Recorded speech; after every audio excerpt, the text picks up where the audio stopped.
لباسای عروسی همه جا هست. امیدوارم ندیده باشه. اگه دیده باشم دیگه کاری از دستمون برنمیاد.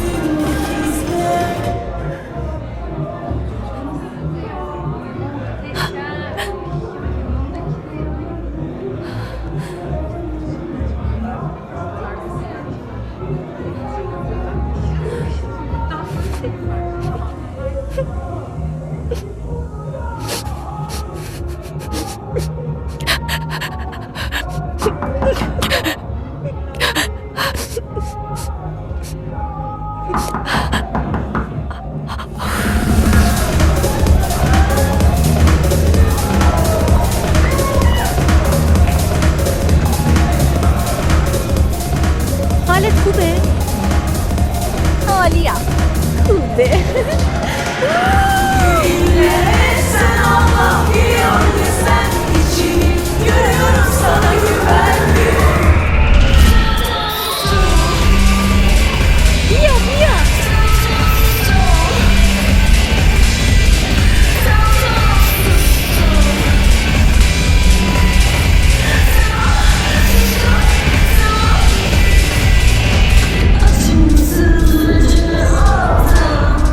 من دیگه میرم. چرا؟ داره خوش میگذره. آهنگای قدیمی دیگه حس خوبی بهم تازه نمیده. بعدش هم میخوایم بریم رستوران. شماها برید. امشب تنها نمون قوم. من خیلی وقت تنها. پس حداقل پشت فرمون نشین. هیچ اتفاقی نمیفته. خدافظ. مواظب باش. باشه.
عشق در مدار 39 درجه. مای موویز با افتخار تقدیم. تو چی هستی؟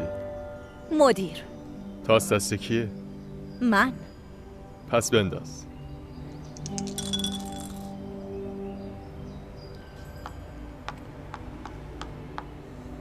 ببین چی شد؟ پیروزی و دیدی و عجله کردی. چی به دست آوردی؟ فقط تایید دیگران. با این حال اگه به این سمت بری راه جدیدی برات باز میشه. امروز یه کار خارج از شهر هست. یه پرونده طلاق. امتحانش کن. موکلم بهترین دوست رئیسمه. اگه موفق بشم میشم جز سهامدارای شرکت. اما من نباید هیچ اشتباهی بکنم. چرا باید اشتباه کنی؟ چون کار توی ازمیره.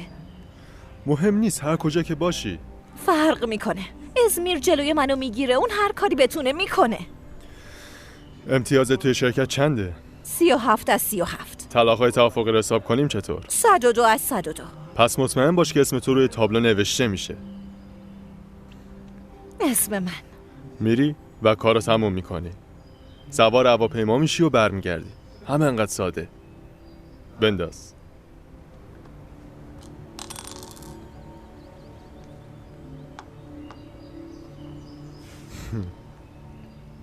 همه چیز تحت کنترل توه. افسار کار هم دستته. همه چیز تحت کنترل منه. افسار کارم دست منه. همین الان هواپیما بگیر. اگه ترسیدی یا به چیزی نیاز داشتی آی دروک خیلی ممنون. این وقت صبح قبول کردی بیا. متشکرم. وقتی از ازمی برام بویوز آوردی بی حساب میشیم. باشه اون با من. راستی صحبت از پول شد. ویزیت تغییر کرده. باید به دلار پرداخت کنی. من یه شماره حساب جدید برات میفرستم. باشه. نفس کشیدن رو فراموش نکن. 4 7 8. 4 7 8.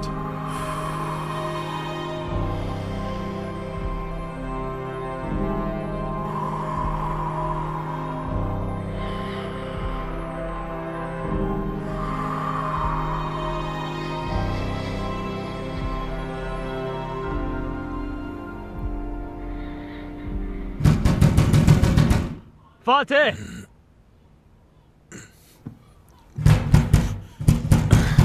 اومدم بس کن. باز کن زود باش بیا دیگه. خیر باشه جما. اول صبح دیوونه شدی؟ آره خیره من زنگ میزنم جواب نمیدی چی کار کنم؟ یه خبر عجیب دارم. تعارف نکن بیا تو.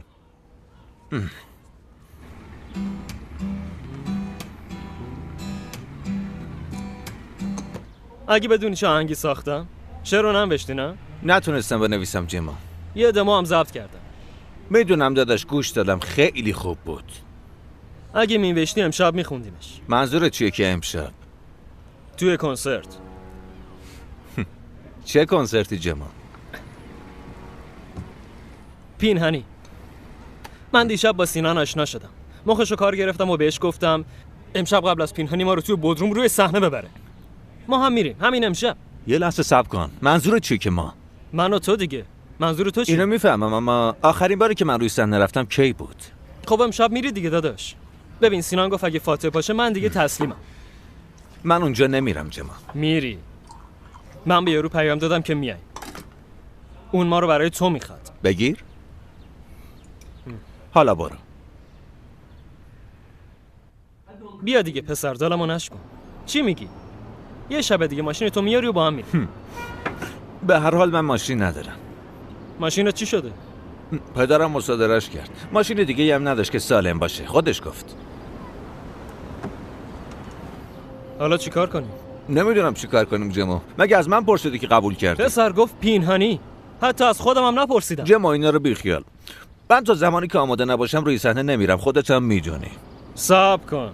نمیتونی به این راحتی منو بفروشی. انقدر راحت میفروشمت که خودت هم باورت نمیشه. عذر موجه داری؟ مثل بچه‌ها حرف نزن. بهانه جما. موجه داری؟ منظورم اینه دوست دختر داری یا نه؟ نه. خیلی خوب. حالا چی شد؟ چه خبر شد؟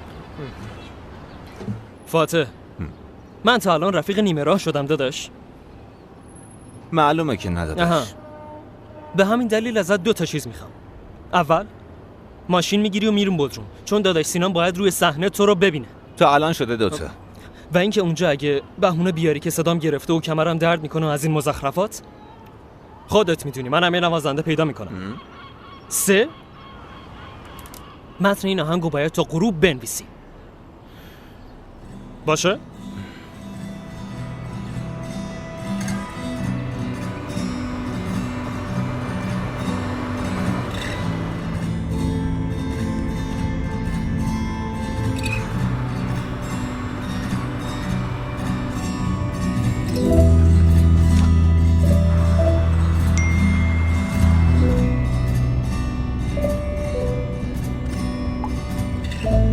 روز بزرگ. بچه ها شب چی میخواین بپوشین؟ چیزی پیدا نکردم. تو فوجام هنوز فرصت نکردم لباس انتخاب کنم. تصور کنین اینطوری بیام عروسی. همه از خودشون الان عکس بگیرن و بفرستن.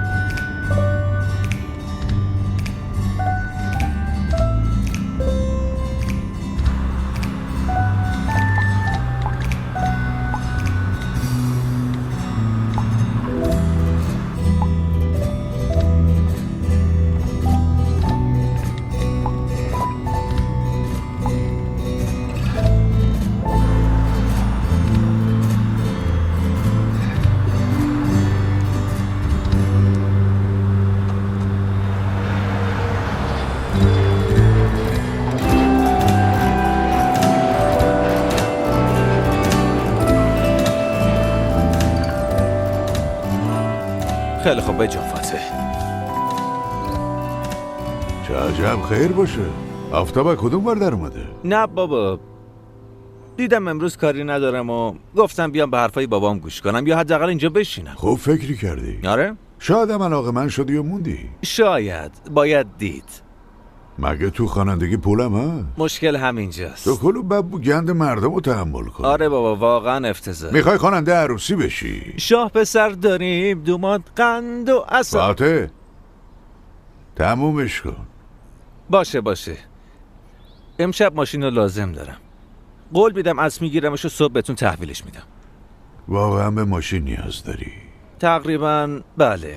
برای چه کاری؟ برای چه کاری؟ در واقع کنسرت. اما بابا فقط برای همین یه روز. چی میگی؟ میتونم ماشین رو بگیرم؟ این چه حرفیه؟ مال خودته. ممنون بابا.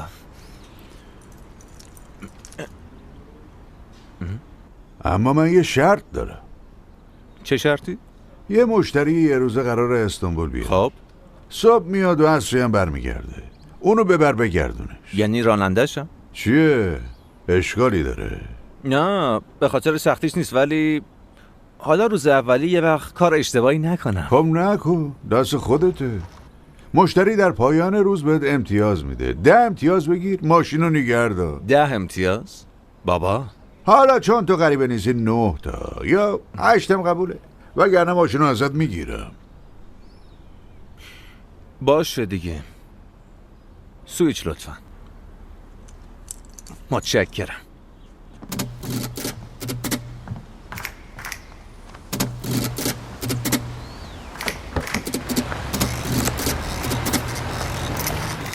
بنابراین تیپ شخصیتی ما چگونه بر عشق و زندگی خانوادگی ما تأثیر میذاره.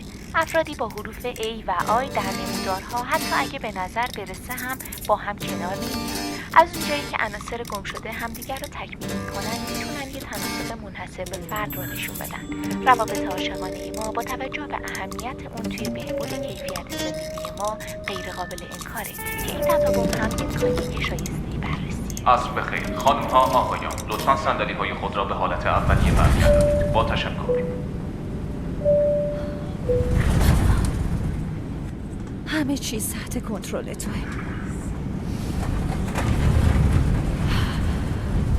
همه چیز تحت کنترل توه دختر.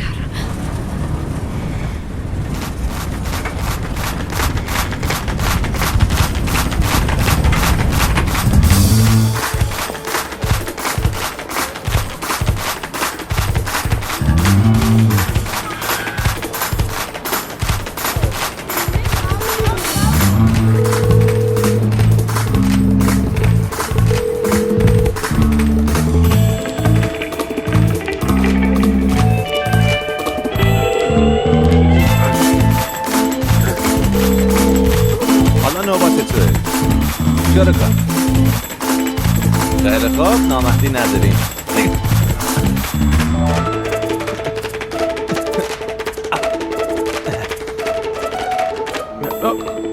فکر کنم منتظر من بودی. آره منتظرتون بودم. خوش اومدید. ماشین کجاست؟ این طرف بفرمایید.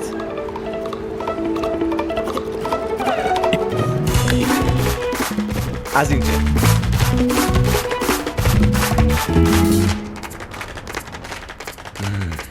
فقط اگه یکم عجله کنین خوشحال میشم. ای کاش وقتی رسیدین تماس میگرفتین. زنگ زدم، کاش نگاه میکردیم. میخوام سایلنس بود. ساعت 10:30 باید کناک باشیم، بعد زیتین آلان، بعدش هم دادگاه. اگه زودتر تموم کنیم پروازو جلو میندازیم. برنامه خوبیه.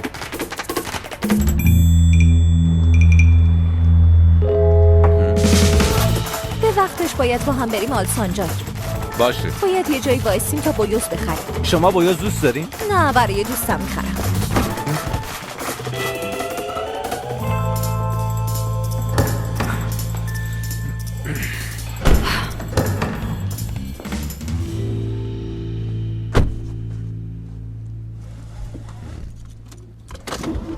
باز منو کاشتی رفتی شعر ننوشته رفتی. خیلی ببخشید، عذر میخوام.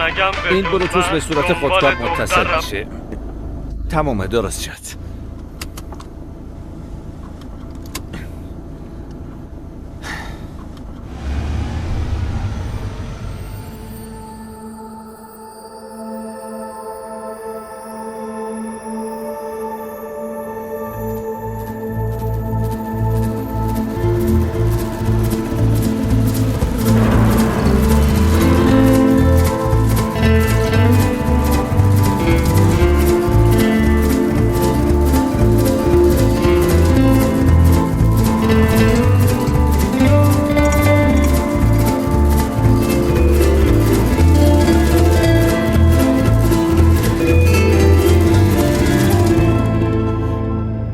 قبلا هم به ازمیر اومدید؟ من اهل ازمیرم. خیلی خوبه. از اسمتون معلومه. پرنده قمری، نه ساندویچ. خب من فقط میخواستم. خب پس همیشه یه پاتون اینجاست. 3 ساله که اینجا نیومدم. 3 سال؟ دلتنگ نبودین؟ نه، استانبول کافیه. ولی من اصلا نمیتونم توی استانبول بمونم. ازمیر ما خیلی قشنگه. کوفته تو بالکن، چشمه‌های آخر هفته، عالیه. توی استانبول فقط باید بدوی. هر کسی یه جوریه.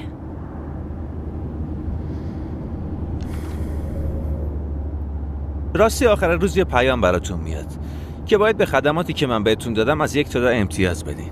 خوشحال میشم اگه جوابشو بدین. راستی اسم من فاتحه.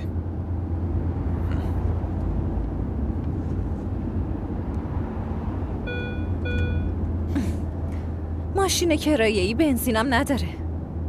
ببینین مثلا اینم بدیاش. خب من فقط امروز اینجام. دوستان من احتمالاً حواسشون نبوده، اما حلش میکنم، نگران نباشید. نفهمیدم چرا فقط امروز؟ کار من این نیست. خدا به خیر کنه.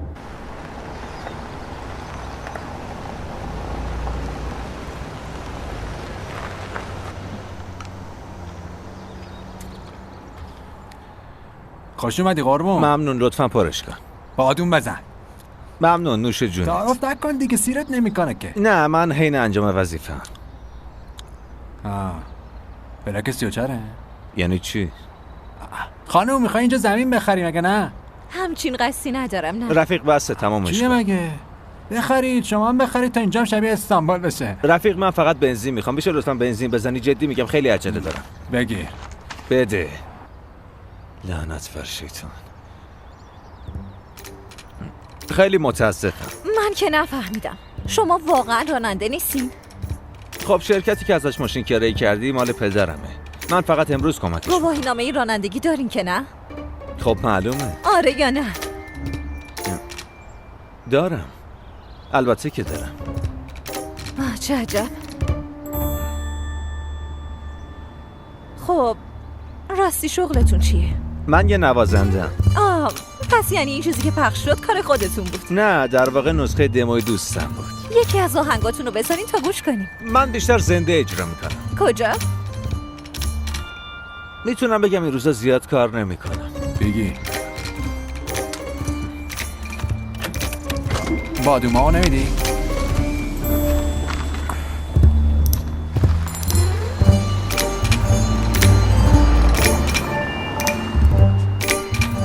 همینجاست.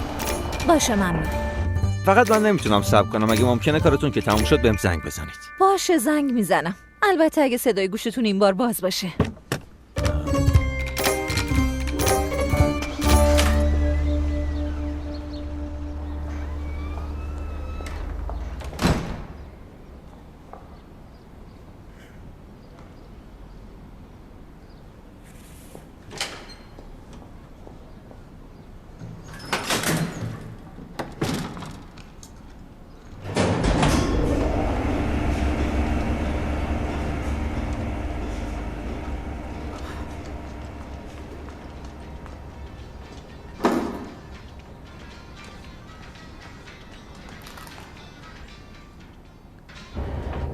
همه چیز تحت کنترل توه. افسار کارها توی دست توه. چه اتفاقی افتاد؟ ببخشید کسی اون پایین نیست؟ من توی آسانسور گیر کردم. کسی اونجاست؟ ببخشید میشه یه لحظه بیاین؟ باشه هیچی نیست. کمک کنین، من توی آسانسور گیر کردم. کسی اونجاست؟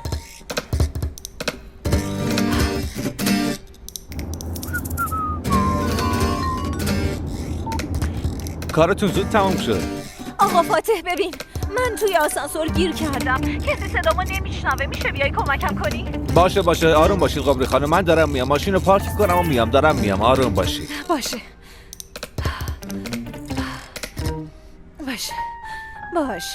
هیچی نیست. آروم باش. همه چی درست میشه. آروم باش. نوش جونتون برای شما و شما. ببخشید آقا. ببینید این ماشین امانت دست توه. باشه میتونید اینجا پارک کنید. میدونم داداش، ولی 25 تا ساندویچ قمری برام آماده کن. من میرم و برمیگردم. وقتی برگشتم برش میدارم. تو 25 تا ساندویچو بپیچ، من میام. باشه. دمت گرم. آروم باش. تموم شد. هیچی نیست. باشه. هی رفیق، برادر من چی کار داری میکنی؟ داداش اینو بردار. تو مدیر ساختمونی؟ نه، برای تعمیر آسانسور اومدم. خب این گیر کرده یه آدمم توشه. بی خیال. دوباره؟ اینو راه بنداز جون عزیزه. باشه الان راش میندازم. تو خودتو ناراحت نکن. قمری خانم من اینجام. قمری خانم نگران من نباشید. اینجام. باشه آروم باشید. تموم شد. قمری خانم آروم باشید. من مسئولشو پیدا کردم. نمیتونم نفس بکشم. من نمیتونم. خیلی خب، باید این درو باز کنیم. یکم فشارش بدید. بیا. فشار بدید. یکم بیشتر. دوباره. محکم‌تر. همینه. از ازمیر متنفرم.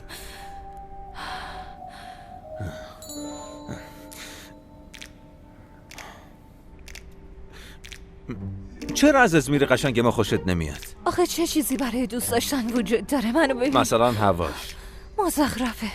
عیبی نداره. دمپایی و شلوارک و عصرانه و نوشیدنی یا حتی آدماش. چاق و تنبل.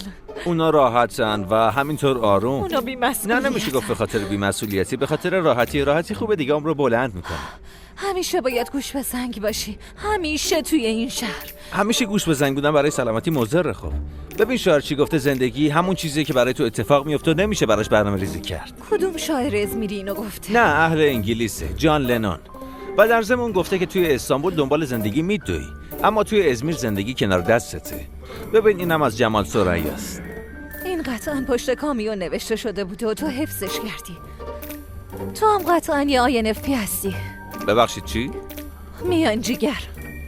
تو درست شبیه اونا رویا پردازی میکنی. مقایسه یکی از زیباترین شهرهای جهان با روستای غول‌پیکری مثل ازمیر. بفرما، راه افتاد. ببین از همین دقیقه اول چی به سرم اومد. ای لعنت به این شانس. ببخشمت ها. چرا وقتی وارد آسانسور شدم این اینجا نبود؟ خب ولی الان داره کار میکنه. میتونید استفاده کنید. میتونم استفاده کنم. ببین من ازتون شکایت میکنم. نه مگه چی شده خانم؟ من از شما شکایت میکنم. متوجه شدی؟ داداش دمت گرم. مرسی، لطف کردی. ممنون. کوتوله خجالتم این آسانسور دیگه از این اتفاقات میفته. طبیعیه. دمت گرم. لطف کردی. حالت خوبه؟ از اونجا خوب به نظر میرسم. اگه آروم باشی خوبه. تموم شد. آروم باشم. تموم شد. باشه. ببینم وقتی اون بالا نگران جونم بودم بهم چی میگفتی؟ داشتی در مورد زیبایی‌های ازمیر سخنرانی میکردی. من اون بحث عمدن شروع کردم تا حواست پرت بشه، وگرنه اگه از ازمیر خوشت نمیاد خب خوشت نیاد. به من چه؟ من که شهردار نیستم.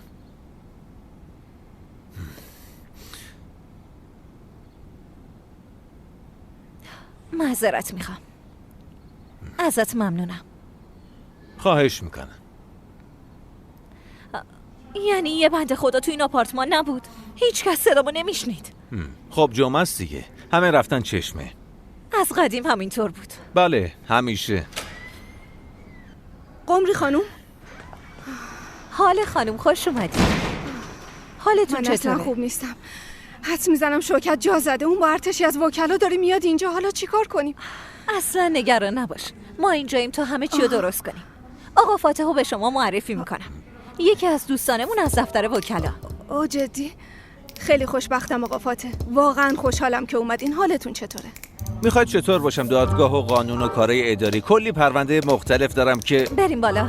البته بریم. بفرمایید. باشه ممنون. خب شما برین، ما با پله میایم، چون ظرفیتش فقط یه نفر. باشه ممنونم. مراقب باشید.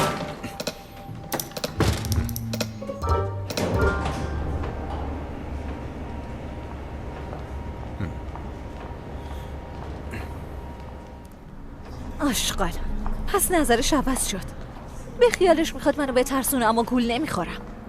ببخشید اما داریم چی کار میکنیم؟ اگه میشه به منم بگید. طلاق حاله و شوکت رو عملی میکنیم.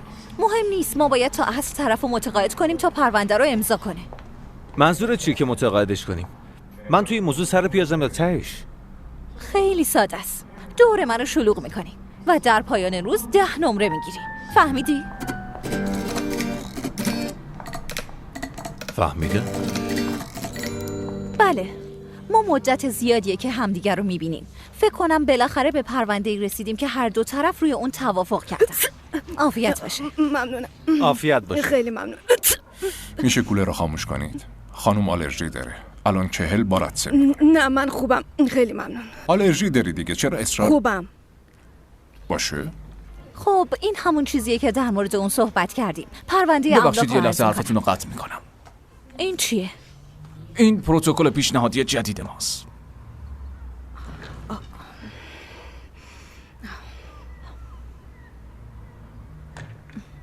چرا جا زدی؟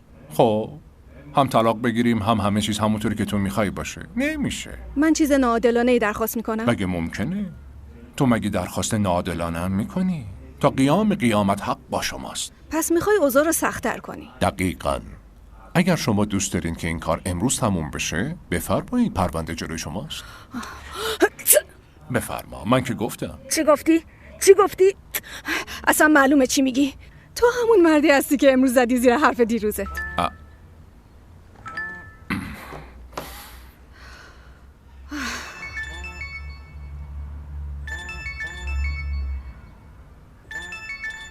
چی شد؟ پیام کافی نبود، حالا داره زنگ میزنه؟ آره؟ باشه. من آدم بی‌ارزشیم. بذار برم. گورم رو گم کنم. تو هم میتونی بهتر از من پیدا کنی. اگه قبلا پیدا نکرده باشی. حرف دهنتو بفهم. دیگه با اجازتون. چرا همیشه گوشیشو برعکس میذاره؟ دیدم. ببینم همه مردا اینطورین؟ از کجا بدونه؟ ببخشید؟ یعنی فکر میکنم باید از نظر حقوقی به این داستان رسیدگی کنیم. من از نظر انسانی پرسیدم. بله من از نظر انسانی هم جواب میدم قمری خانم. یعنی بیرون آوردن قانون از این راهروهای سرد دادگاه درست وسط زندگی زوجین به نظرم. کولر لطفاً یکم استراحت کنیم. من الان میام.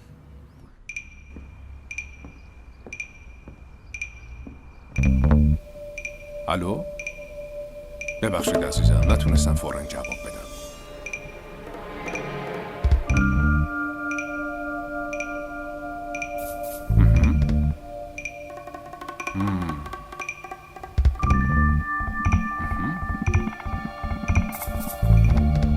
عالی.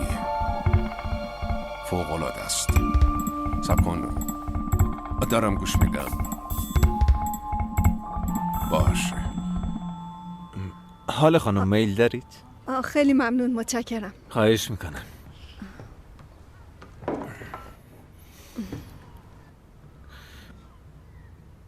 حالتون خوبه؟ همه میگن روابط وقتی تموم میشه که عشق تموم میشه، ولی اینطور نیست. زمانی تموم میشه که نتونین صحبت کنین. کارم زیاد طول نمیکشه. بعداً میبینمت عزیزم. فعلا.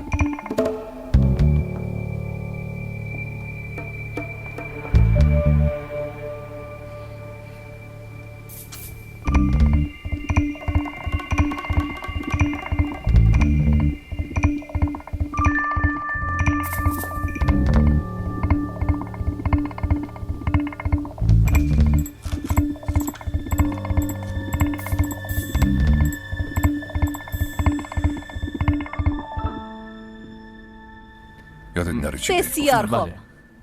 میتونیم ادامه بدیم.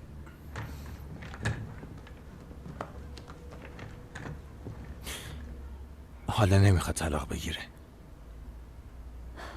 بیش از حد درگیر بازی شدی. زنه خیلی ناراحته.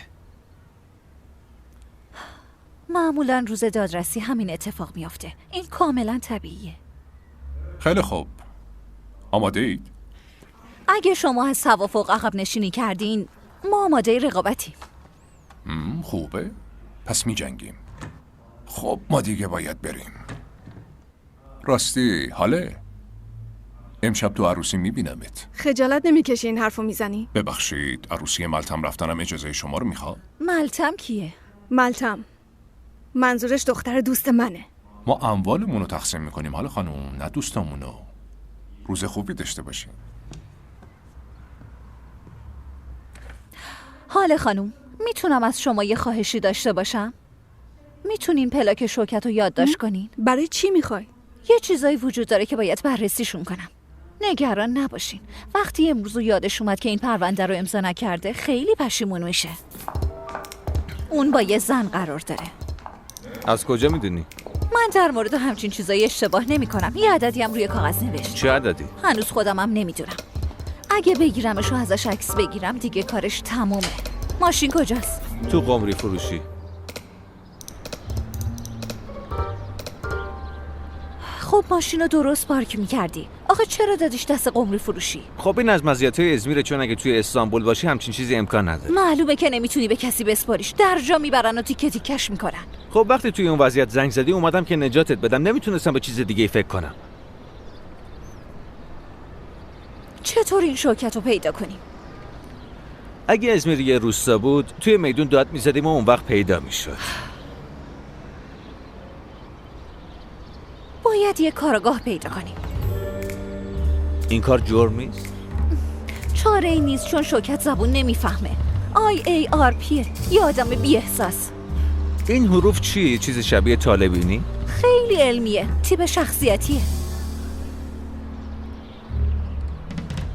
راستی ما اسکندر رو داریم، اونم که دوستای خیلی زیادی داره. اون حتی یه آشنای پلیس هم داشته که میخوای میتونم ازش بپرسم. باشه خوبه. باشه. هی رفیق، خیلی ممنون. من الان میام پیشت. ببین دیدی؟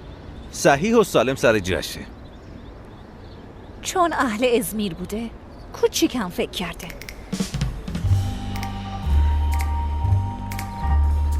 دمت گرم.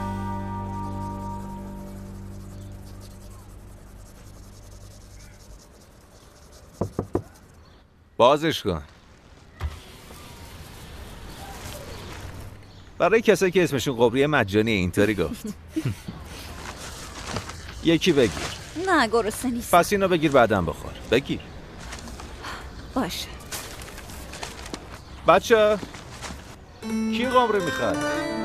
بیا. یکی هم بده. اینم برای تو. بله اینم برای شما.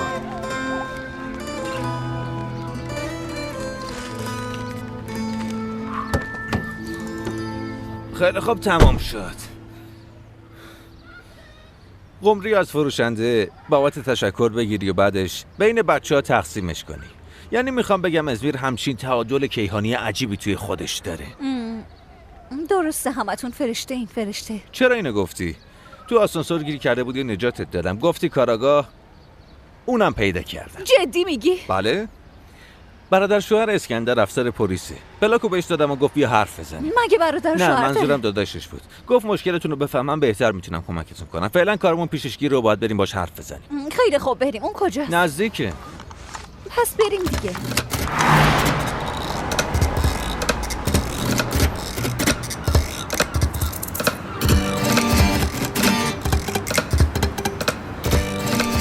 باید یه جایی همین اطراف باشه. ببین اگه اونو ببینی ازش خوشت بیاد. خیلی آدم خوبیه.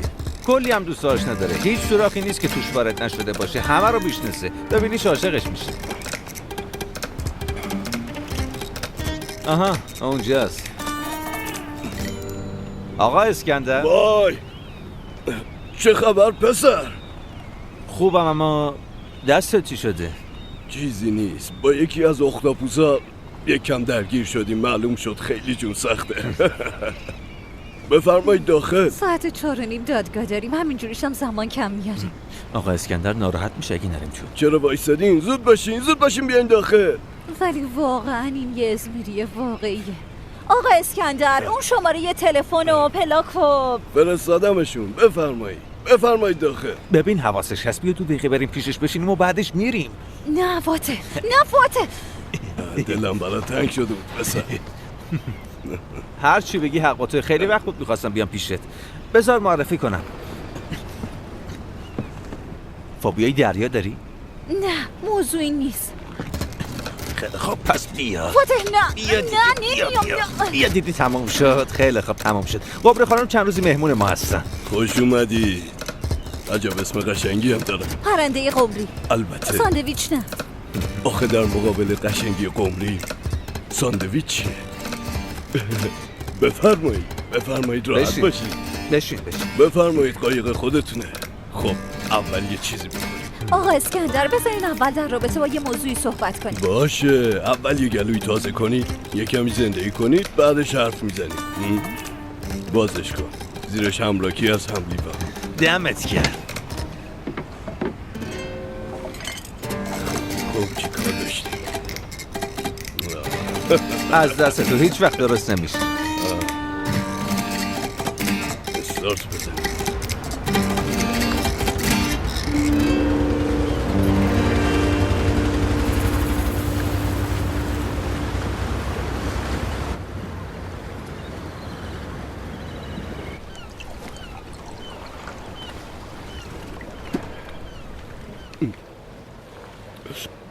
ای بابا حداقل اینو با دارو نمیخورده، شاید بد باشه. بگیر دیگه.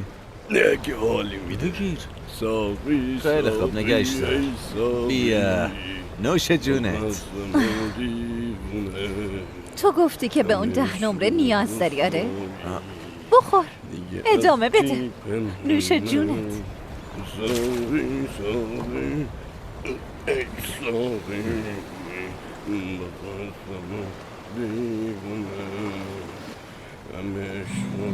دستاتو دارم بگیر،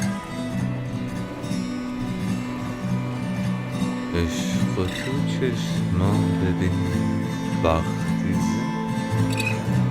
وقتی زنده میشم که فاتح فکر نمی کنی یکم زیادی داره میره جلو؟ خیلی دور شدیم. آره. به چند تا ماهی قرمز خوشگل. آقا اسکندر گفتیم ما دنبال شماره پلاک هستیم، گفتین خبر میرسه، ولی آخه کی میرسه؟ ما خیر سرمون عجله داریم. صبر کن. باشه کسی گوشی ما ندیده؟ حالا نگاه کن. بله جواب دست من جوونا. خبری که منتظرش بودید رسید. شوکت. خب گنگورن. بله. خب اون صاحب پلاکی دیگه.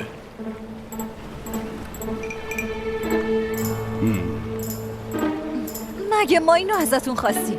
از شما میپرسم ماشین کجاست، اما تو به حرف ما گوش نمیدی که. باشه پرنسس حلش میکنم. نگو پرنسس، نگو حلش میکنم یعنی چی؟ میکنم یعنی چی؟ به زبون شما ازمیریا یعنی بیخیال. فکر کردین من نمیدونم؟ دارن حق موکل منو میخورن، من توی دریا چی کار میکنم؟ سری دور بزن. میتونی برگردی یا نه؟ خوشم اومد، شیر دختریه. ببینم تو نمیتونی یکم آروم باشی نه؟ چه آرومی؟ چه جوری باید آروم باشم؟ یارو داره به زنش خیانت میکنه، اون وقت من اینجا. از صبح تا حالا همش داری میگی خیانت. تو از کجا میدونی که یارو خیانت کرده؟ بیا نشونت میدم، خودت ببین. بیا. تو مخفیانه از یارو فیلم گرفتی؟ خوب نگاه کن، با معشوقش صحبت میکنه. نه فقط یه صحبت عادی. یعنی چی عادی صحبت میکنه؟ نمیبینی که شماره روی کاغذ نوشت؟ شماره خالص من که نمیدونم، ولی ممکنه شماره. بده به من پسر، بده.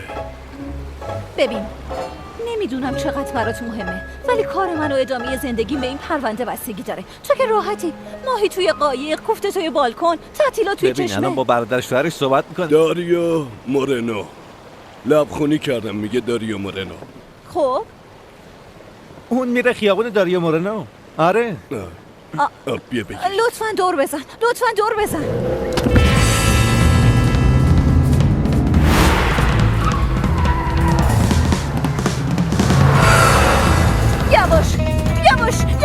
باشه اینقدر هم یواش نتونتر برو وگرنه اساسش میدیم گاز بده. برو. من نمیفهمم چی کار کنم. بیا تو رانندگی کن. من نمیتونم. پس اگه نمیتونی حرف نزن. میدونم. شماره خاله رو بهم بدین، برای مصرف شخصی میخوام. چی گفت؟ راکی با دارو همین میشه دیگه. خودش هم نمیدونه چی میگه، بیخیالش. چرا اینجوری میکنی؟ 4 7 8 نفس میکشم. قبل قرمز شدم رد شد. باشه یواش. آروم. حواست به این باشه وقت سرش به در دیوار نخوره. چی کار میکنی؟ قمری دارم چی کار میکنم؟ من اینجا چی کار میکنم؟ اگه پلیس اومدن بگین من حاملم.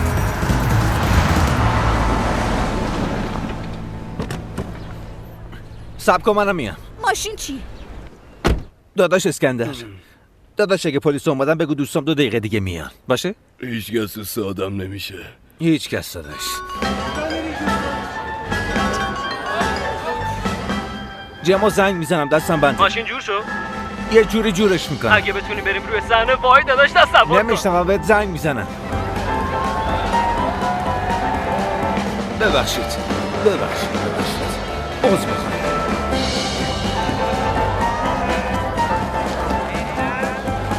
خیلی معذرت میخوام، ببخشید. یه راه بدید بچه. فاتح چی کار میکنی مسخره؟ باید عادی باشیم شبیه اونا. چرا حرف بی خود میزنی؟ منظورت چیه؟ خیلی خوب دیگه باید بریم. بیا بس. فاتح خیلی خوب بودم.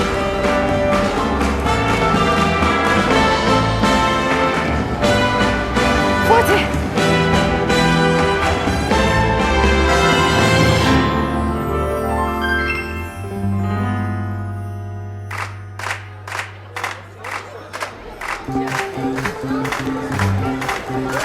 شوکت خیلی خوب بودو دیگه برو. یکی جلوشو بگیره.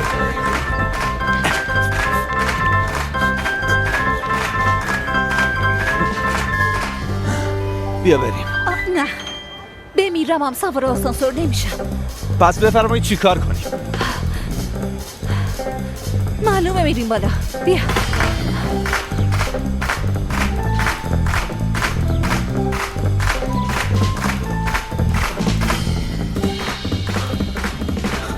قمری آخه چه کاریه تو این گرما؟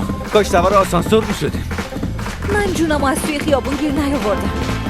ما نمیتونیم به اونا برسیم. تمام زندگی من با افراد حیله‌گری مثل اون سپری شده. نمیذارم این آشغال اسمیری که فکر میکنه باهوشه از دستم در بره.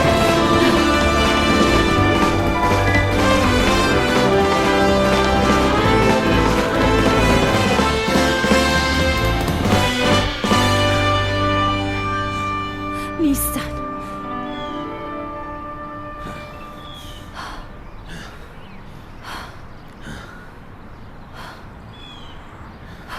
یه جوری پیداشون میکنیم. نگران نباش. بذار یه زنگ به اسکندر بزنم.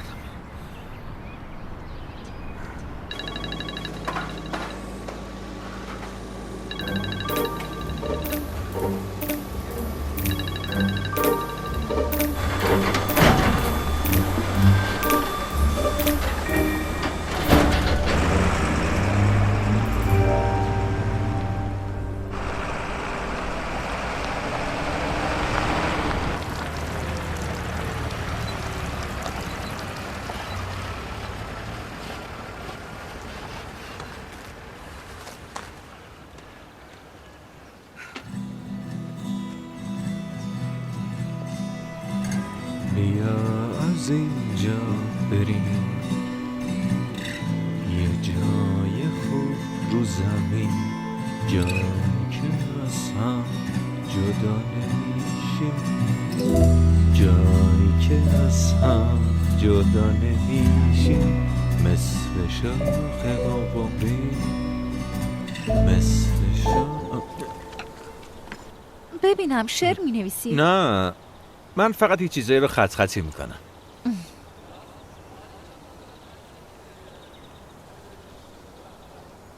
فقط در یه مورد باید به ازمیر بگم آفرین. خیلی راحت میتونی به عنوان یه زن بگردی و خوش بگذرونی. هیچ کس حتی نگاهت هم نمیکنه. چه عجب یه چیزی پیدا کردی که ازش خوشت بیاد. فقط همین یکی. باشه. میخوای عوضش کنی؟ آره. 10 دقیقه دیگه ماشینو میارن. خدا رو شکر بچه آشنا بودم، بیا بگیر. داداش زحمت نمیکشیدی، خودم حلش میکنم. نه، همه چی تقصیر من بود. من خوابم برد و شما رو علاف کردم. دخترم متاسفم، کارتو خراب کردم. نه آقا اسکندر، تقصیر تو نیست. ازمیر فقط با من مشکل داره.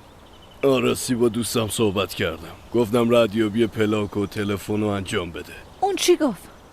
داشت چیزای تخصصی میگفت. گفتم من نمیفهمم، اعصابمو خورد نکن، فقط حلش کن. بهم گفت حوالی 2:30 زنگ بزن. باشه، پس ممکنه درست بشه. برادر زنته؟ نه بابا، این مرتیک است. شب باید برم عروسی. عروسی کی؟ ملتم، دختری که از آشنام. الو. باشه، ایشالله. همون عروسی که حالا و شوکت میرن. از اونجایی که این یه روستاست همه میرن. از کجا اینقدر مطمئنی؟ شاید یه ملتم دیگه باشه. داداش اسکندر، اسم اون داماد چی بود؟ مرد.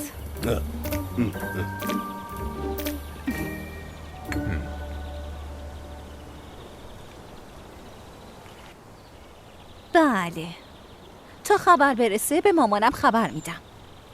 بعد از اومدن خبر شوکت از اونجا به دادگاه و از دادگاه به فرودگاه میرم. اینم از این. خب اینم برنامه جدید ماست. تو چی بودی؟ مدیر بودی درسته؟ RIAD. به نظرت من چیم؟ نمیدونم.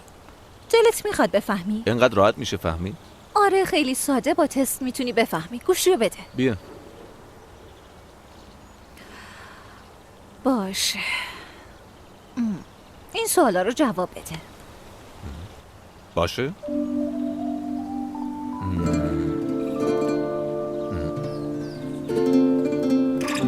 تست روانشناسی.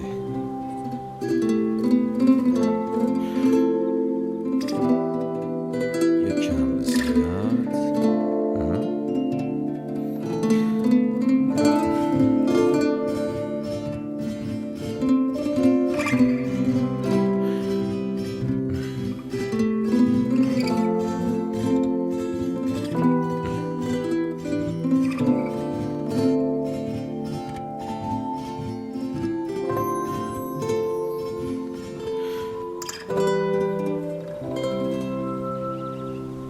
خب محافظ. ILFT. درسته. چرا اینطوری کردی؟ این چیز بدیه؟ نه اصلا بد نیست، ولی اینجور آدم ها فقط به خودشون ضربه میزنن. 1% جمعیت جهان رو تشکیل میدن، اما اثر خودشون رو باقی میذارن. اگه از پوسته خود بیرون بیان. احساسی و با اصول هست. بهتره بگیم وسواسی. پرشور، همینطور خلاق. از ترس آبروریزی خلاقیت اونا به هدر میره، چون نمیتونن روی صحنه برن. چی شد؟ شبیه تعبیر فال بود. مال تو چی بود؟ بیا یه نگاهی بهش بندازیم. IRAD. الان بهت میگم. منضبط، قابل اعتماد، وفادار، مصمم، صادق و راستگو. سختگیر، سرسخت و همینطور لجباز. بی خودی وکیل نشدی. تو چطور؟ تو چی هستی؟ اجاره ماشین یا نوازنده؟ تو کدومی؟ مشکل اصلی با پدرمه. اون همیشه بالای سرمه. حتما میگه وقتی شرکت داری خواننده بودن چیه، نه؟ دقیقا همینطوره. تسلیم شدم، اما فکر کنم میخوام ادامه بدم. خوبه، ولی اینا مشکلاتی هن که من به اونا قبطه میخورم. من پدرم رو از دست دادم. خیلی متاسفم. متشکرم. 15 سال گذشت، اما آدم دلتنگ میشه. کاش اینجا بود و با هم صحبت میکرد.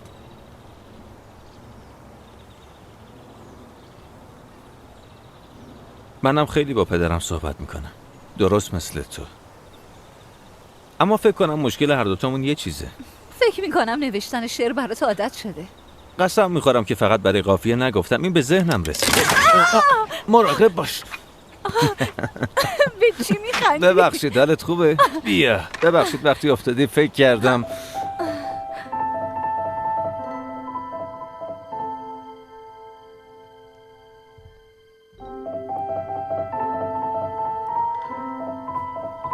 دوستان ماشین آماده است. خب پس ما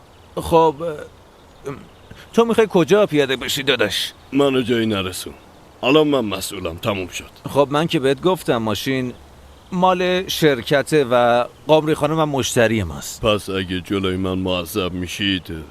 نه من اصلا معذب نمیشم. خیلی خوب. باشه تو هم بیا. بسا من پول گذاشتم.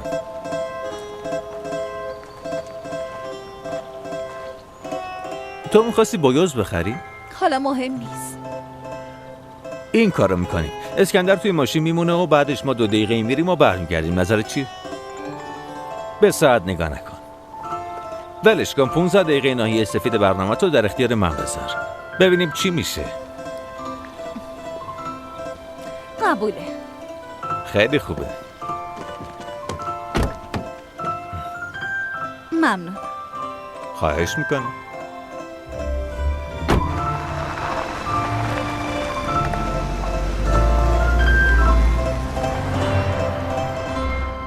این بویوزا مال کیه؟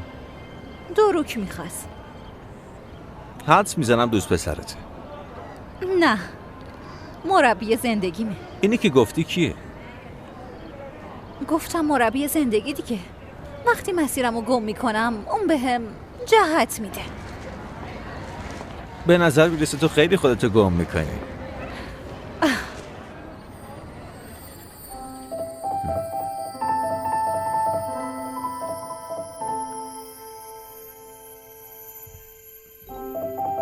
حالت خوبه؟ مای موویز. خوبم. قمری؟ دختر اینجا چی کار میکنی؟ گلجم، سپرایز. وای دختر تو دیوونه ای. گفتم این از کجا پیدا شد؟ دنیاست دیگه. تو استانبول پرونده داشتی و قرار بود از بیای عروسی، درسته؟ درسته. عوضی. منم با برجو داخل نشستم. اول دیدم که قمری داره رد میشه ولی گفتم غیر ممکنه. خب دیگه تصادف همینه. آره اینطوری مچتو میگیرن. این آقای خوشتیپ کیه؟ به من معرفیشون نمیکنی؟ من فاطمه، از دیدنتون خوشحالم. خوشبختم گلجم. شما هم برای عروسی اومدی؟ نه، در واقع من برای پرونده اینجا. چه پرونده‌ای؟ خب دفتر ما اینجا کار داشت. فکر می‌کردم تا اینجا مونم حلش کنم. به لطف فاتح اون به من کمک میکنه. ما کم کم داشتیم میرفتیم. پس یعنی شما برنامه‌ای نداشتیم؟ نه. خب دختر اگه آزادی چرا زنگ نمیزنی؟ من نمیدونم چرا همه چی یهویی اتفاق افتاد. باشه یه لحظه صبر کن، من اونا رو دک کنم الان میام. نه نه نه نه نه تو هیچ کاری نکن. ببین از صبح دارم صحبتای برج از دوست پسرشو گوش میدم، دیگه طاقت ندارم. نه گلجم جان، تو برنامه خودتو به هم نریز لطفا. بعد عمری تو رو پیدا کردم. یه لحظه صبر کن، من برمیگردم. دیگه همه چی تموم شد. منظورت چیه؟ این همون عروسیه که حاله و شوکت میخوان برن، همونطور آقا اسکندر. عروسی ملتم و مرد؟ این ملتم دوست منه. پس اون دوست تو هم هست؟ دوست مشترکم با گلجم. من گفتم استانبول کار میکنم و نمیتونم بیام عروسی. این حروفای شخصیتی تو چه ویژگی‌ای داشت؟ مصمم، صادق، قابل اعتماد. غیر ممکنه، من نمیتونم از این وضعیت خارج شم. امشب حتما باید برم عروسی. اون وقت کار ساعت 6:30 تموم نمیشه. پس باید این کارو بکنیم. باید گلجمو دست به سر کنیم. بریم لباس بخریم، از اونجا بریم پیش مامانم، از اونجا به دادسرا، بعد از اونم عروسی که شبه. استانبول با آخرین پرواز شب. بله این نقشه جدید ماست. اگه اینجا بمونی چی؟ ها؟ فکر با صدای بلند. اومدم. گلجم جون تو هم اذیت کردم، از همه چی افتادی، اما برنامه ما یه کمی عوض شده. یکی از آشناهای فاتح با ما یه کاری داره، بعدش هم میخوان منو ببرن پیش مادرم. شب تو عروسی میبینمت. چرا؟ منم میام. دلم برای خاله گنال خیلی تنگ شده، منم اونو میبینم. ولی خب اگه میخواین با هم تنها باشین، خب اون موقع من نه من خب نه خب پس راه بیافتیم. بریم. از این طرف. باشه تو هم بیا. باید یه تماس بگیرم. جلوی ماشین میبینمتون. دخترین از کجا پیدا کردی؟ خیلی خوش تیپه. دوستمه. انرژی زیادی داره. ببین حداقل جدی میگم. گلجم مسخره بازی در نیار. اگه نمیخوایش من خودم میرم باهاش قاطی میشم. چی شد دختر؟ ماتت برد؟ باشه شوخی کردم، بهش دست نمیزنم. جمو اگه خدا رو دوست داری یه لحظه صبر کن و به من گوش کن. ببین من میام باشه، با داداش سینانم ملاقات میکنم. من الان میرم کار ماشین رو انجام میدم. فقط یه ساعت به من زنگ نزن باشه، یه ساعت راحتم بذار. من دیگه میرم. چی شد؟ داداش تابلو نکن، من یه کار فوری باید دارم. چی؟ دوست هنوز مینیبوس داره؟ جلو خونه بازنشسته همینطور خوابیده. باشه علی. امشب یه عروسی هست. خب قمری هم داره میره اونجا. تو میتونی قمری رو با ماشین من ببری عروسی و منم مینیبوس دوستتو بگیرم و برم بودروم باشه؟ تو که با اون لگم میمونی. بهت میگم داداش. گلجم سلام. دوست قمری. چطوره؟ داداش اسکندر. خوشبختم. منم همینطور. بریم سوار شیم؟ حتما. بریم دیگه. ممنون.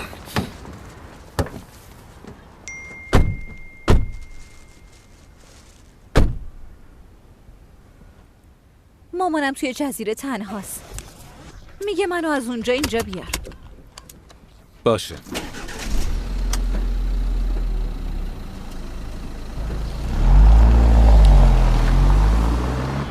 کلوب یلدیز تیلبه توی ازمیر یه جای همین جا هست. جدی میگی؟ آره باید یه جای همین اطراف باشه. یلدیز یه شب روی صحنه میرفته که سزن آکسو میاد تا گوش کنه. اما برنامه یلدیز تموم شده. بعدش اون میشینه و فکر میکنه که چی کار کنه، تا اینکه سزن از دور میبینه که داره میره توالت. اونم راه میفته و میره دنبالش. میگه من همیشه منتظرت بودم تا یه بار صدای منو گوش کنی. سزن میگه باشه. دوباره میره روی صحنه و میخونه. یه جوری میخونه که سزن میگه بیا استانبول. اونم میره و سرنوشتش عوض میشه. این چیزایی کم شانس هم میخواد. آقا اسکندر خبری نشد؟ بذار ببینم. نه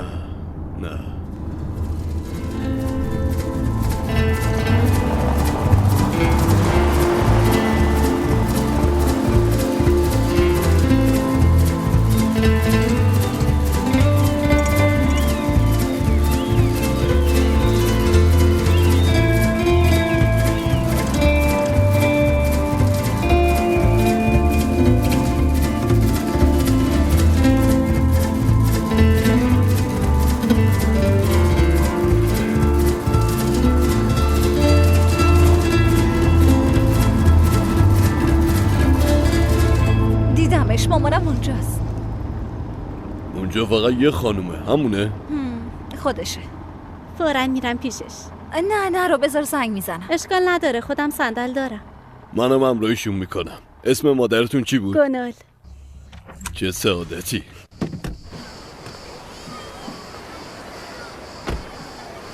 خاله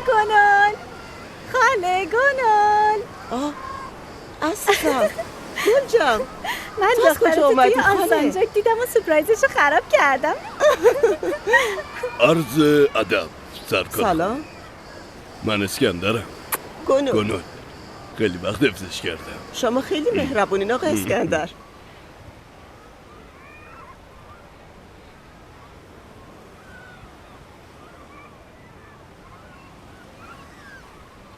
مشکلی پیش اومده؟ فکر کنم پیش اومده. پدرم اینجا فوت کرد. وقتی کوچیک بودم می اومدیم اینجا. پدرم کارمند دولت بود. مادر منم اهل اینجاست. اون یهو گفت باید بریم ازمیر. پدرم هم به حرفش گوش داد و رفت دنبال انتقالیش. به نتیجه هم رسید. از روزی که رسیدیم یه سریا با پدرم مشکل داشتن. 2 نفر از فرشته های زیبای ازمیر اونا تهمت زدن و گفتم پدرم اختلاس کرده. پدرم توی این پرونده پیروز شد. اون برنده شد، اما دیگه هرگز اون مرد قبلی نشد. و بعد از اونم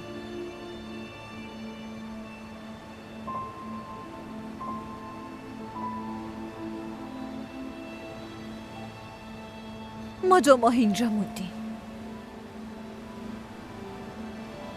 قبلا اینجا بیمارستان دولتی اورلا بود.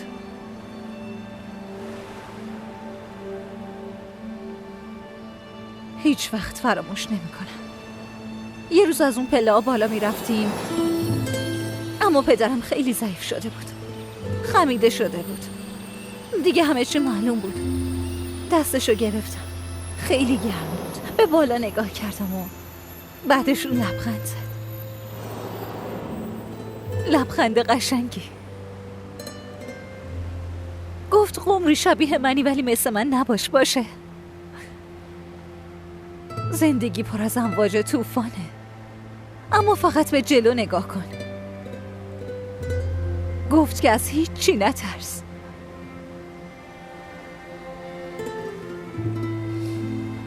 و هفته بعدش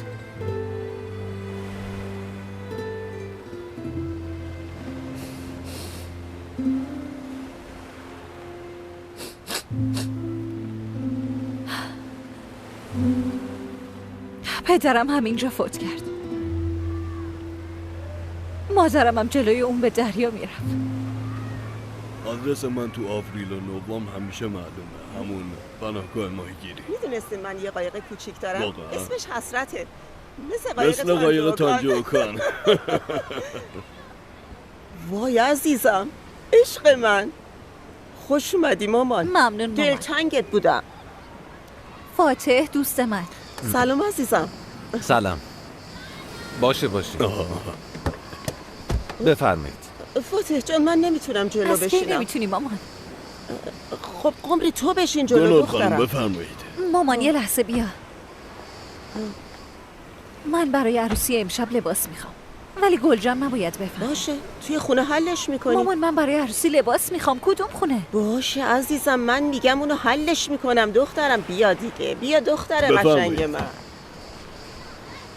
ببخشید باعث زحمت شمام شدیم. خواهش میکنم، چه زحمتی، جاتون راحته؟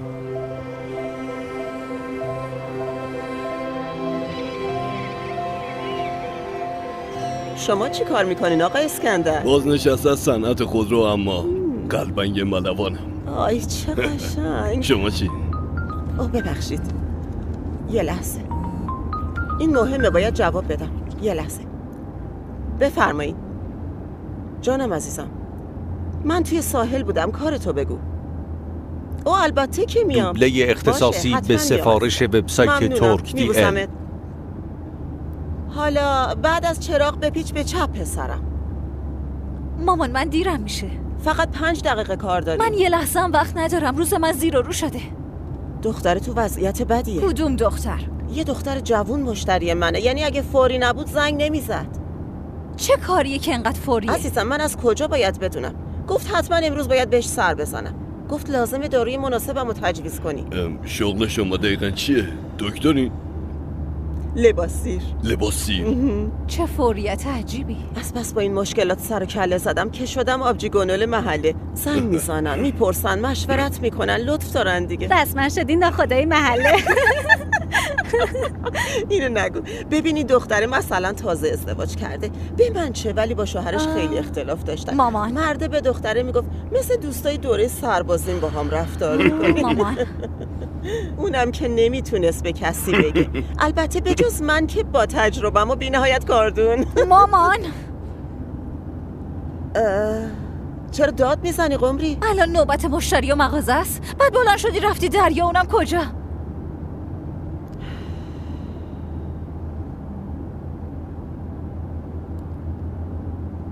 اومدم اینجا تا حداقل یکم ببینمت. 2 دقیقه نبین قمری، با مادرت توی خونه بمون. خب تو که نمیتونی بیای، ولی تمام راهو تا ساحل اومدی.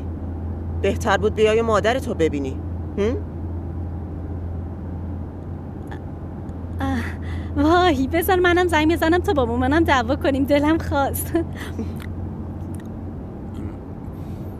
ببخشید اما الان دقیقاً باید کجا بریم؟ مستقیم برو پسرم، برو خونه. دختر منتظر بود که من یه جور دیگه حلش میکنم دخترم.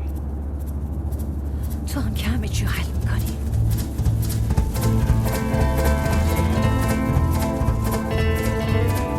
بیا برو تو. چقدر گرمه، از تشنگی مردم. توی یخچال لیموناد و ریحون هست. گرسنه ای آقا اسکندر؟ خیلی گرسنه. خب توی یخچال غذا دارم.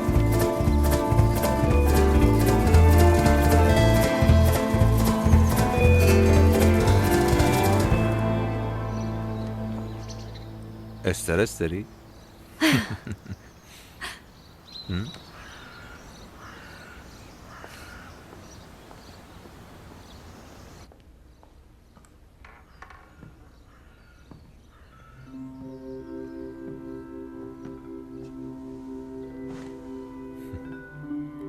بیا تو دیگه.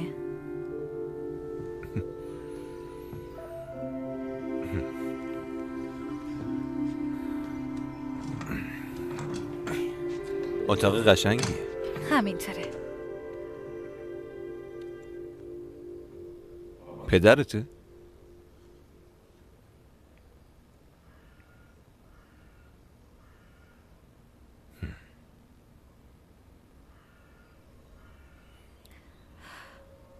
من یکم با مامانم بد حرف زدم نه؟ یک کمی. من میگم دعوا نمی کنم اما به محض رسیدن پدر و مادرها اینطوری هن دیگه. با غریبه ها مثل عسلن ولی با ما مثل بادوم تلخ. مامان منم همینطوره. شخصیت ELFP داره. اونا چیه؟ منظورم اونا.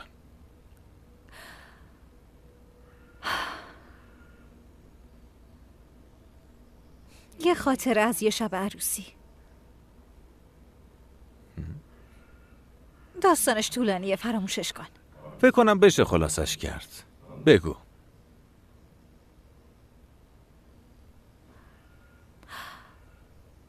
یه دوست پسر داشتم. خیلی عاشقش بودم. بعد یهو منو ترک کرد. بعدشم اون تابستونو، بعدشم که ازدواج کرد. درست مثل آهنگ هانده نر. بهش گفتم وقتی با هم بودیم هم تو با این دختر رابطه داشتی، وگرنه امکان نداشت. انکار کرد. شبی که اون ازدواج کرد رفتم بیرون تا یه کمی ذهنمو آزاد کنم. زیادی پرت کردم.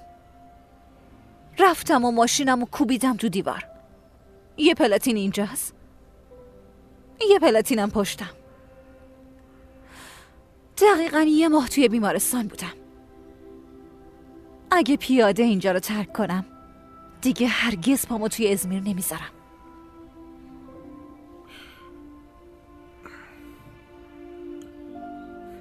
اما تو اینجایی. آره خب. به هر حال اون دوستمون اونر، اون امروز عصر با همسرش به عروسی میاد. برای همین نخواستی بری عروسی؟ برای همین نمیتونم رانندگی کنم. چرا اونو هنوز اینجا؟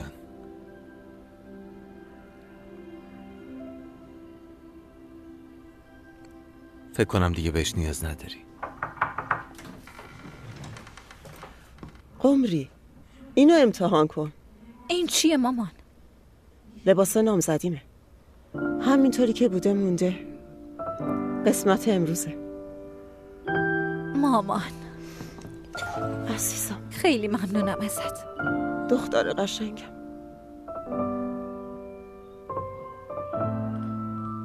بپوش بیا. باشه.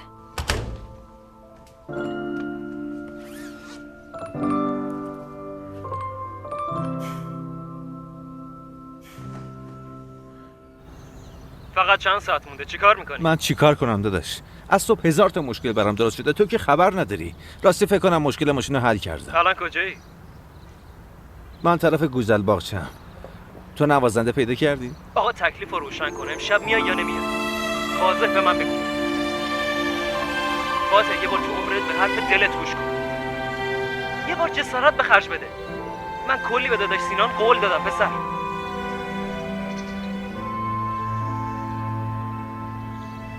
الو، میگم میای یا نمیای؟ من نمیتونم بیام داداش. ببین بهت گفتم بعدش نگفتی. یه بهانه خیلی موجه دارم. دروغ نگو، چرا صبح نداشتی؟ صبح نبود، الان هست.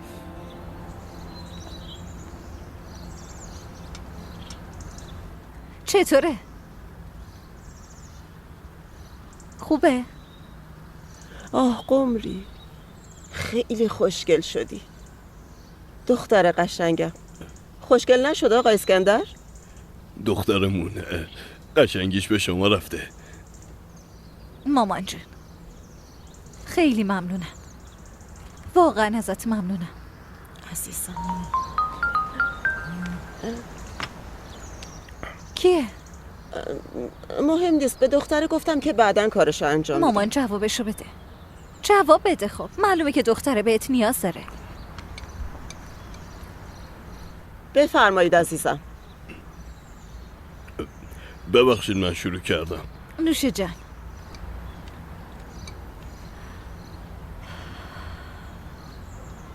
آقا اسکندر هنوزم خبری نشده نه؟ نه دخترم، پیام دادم ولی جوابی نداده. واضحه که پیداش نکردن. یکم صبر کن بهشون فشار بیارم.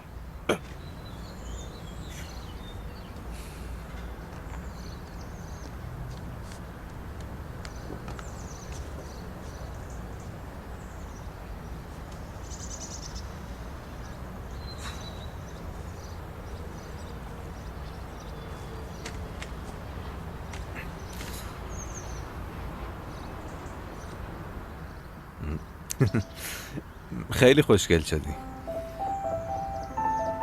متشکرم.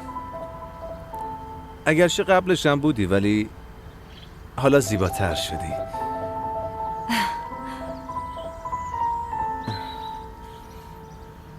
داره با برادر شوهرش صحبت میکنه؟ آره، هرچند اوضاع خیلی جالب نیست و از اولا معلوم بود که اینطوری میشه. اون اعدادی که دادی یه تعداد رمزن، اونا همشو زیر و رو کردن اما نتونستن شماره تو ازمیر پیدا کنن. اشکالی نداره عزیزم، اشکال نداره. چی میشه مگه؟ میارم برات عزیزم. شما آدرس تو به من بده. خیابون 1286. خب آها، میدونستم. باشه عزیزم. آلسانجاک فهمیدم. باشه میبوسمت. خدافظ. یه لحظه صبر کن. چی گفتی؟ آلسانجاک خیابون 1286. این شماره تلفن نیست. چی؟ متوجه این نشد. شماره تلفن نیست، این آدرسه. ساعت 15:45 خیابان 1381. این محل جلسه است. ساعت چنده؟ ساعت 15:10. امکان نداره برای ما غیر ممکنه که برسیم. اگه شوکت رو بگیریم به دادگاه نمیرسیم. یه دقیقه وایسا، صبر کن، من حلش میکنم. 2 گروه میشیم، تو برو دادگاه، من از شوکت عکس میگیرم و برات میفرستم. اینطوری خیلی عالی میشه آقا اسکندر. ممنونم ازت. لطفاً اجازه بدین منم با شما بیام. چه خبر شده؟ راجع به پرونده یه اتفاق مهم افتاده. ما باید بریم دادگستری. امشب توی عروسی میبینمت. نه صبر کن، خوش میگذره. منم میام. فقط تو رو کم داشتیم. بیا. گل جام زود باش، عجله کن. باشه ماما یه تاکسی هم خبر کنیم. قبلا زنگ زدم ولی شما که اونو نمیشناسی. ویدیوشو داری؟ برام بفرست. درسته باشه. قمری مراقب خودتون باشید. باشه گاز بدی.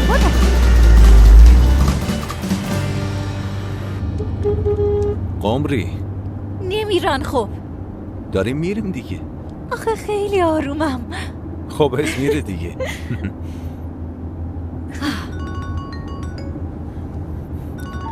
جما تو رو خدا منو تنها بذار. باشه خواهش میکنم، من خیلی کار دارم.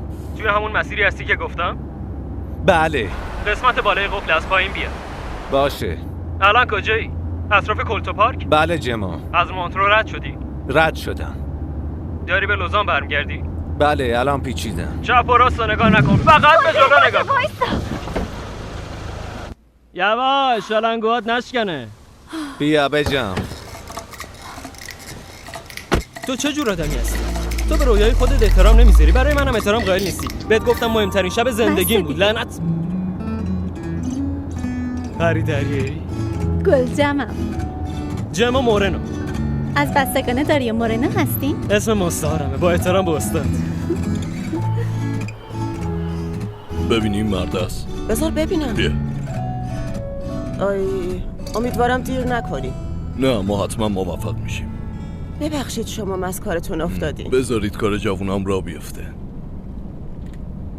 یه سوال آقا اسکندر، شما بچه هم دارین؟ 2 تا. از ازدواج قبلی با همسر مرحومم، اونا تمام زندگی منه.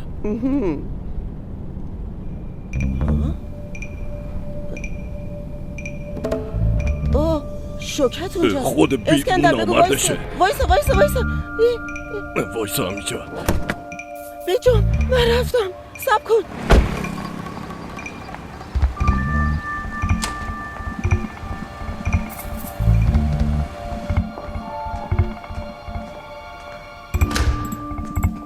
طبقه اول بود نه؟ بله طبقه اول. خوبه.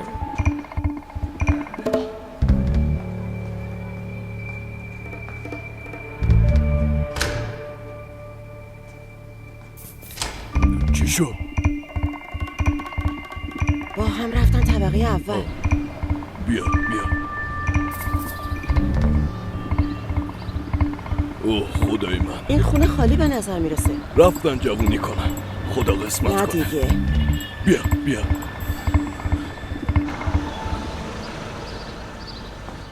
به سینان خبر دادی؟ بهش پیام دادم، منتظر خبرم. من کارتو درست میکنم، نگران نباش. جرمش رفیق فروشی و ترس از صحنه است. به خاطر آقا ما هم نمیتونیم بریم روی صحنه. بعد میگه بهانه موجه دارم. دربارش صحبت میکنیم جما. عذر موجه چیه؟ جما چیه؟ آدم فروشی خوبه؟ من نفروختم. ببین دارم تلاش میکنم، میبینی که تو روی صحنه نمیری، به سینانم که زنگ نمیزنی. گفتم که بهش پیام دادم. عذر موجه چیه؟ جما لطفاً این موضوع رو تموم کن. موضوع دختره. چه میشه کرد؟ موضوع دختر برای ما فرق داره، چون اون موقع میتونی رفیق تو بفروشی. امیدوارم اون فرشته نباشه. نیست.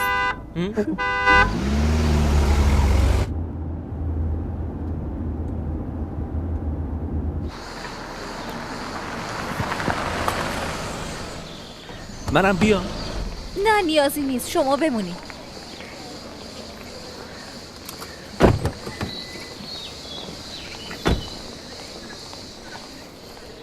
گفتم که تنها نمیذارمت. ممکنه یه وقت تعدادشون زیاد باشه.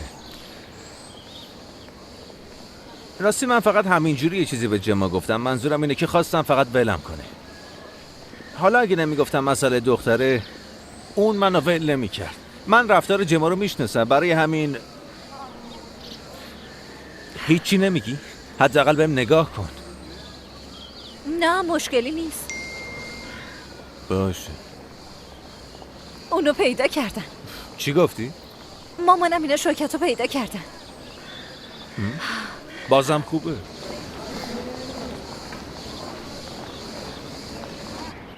یواش.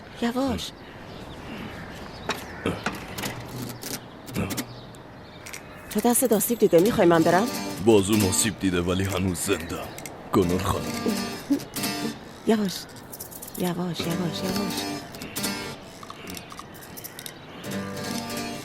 دیدیشون؟ اونا اونجان؟ همون کار میکنه. خود تو هم بیا بریم اون پشت. میبینی یا نه؟ به همین راحتی خیانت میکنه. مردی که بی تربیت. آتیش باره ها. بیا پایین. یواش بیا.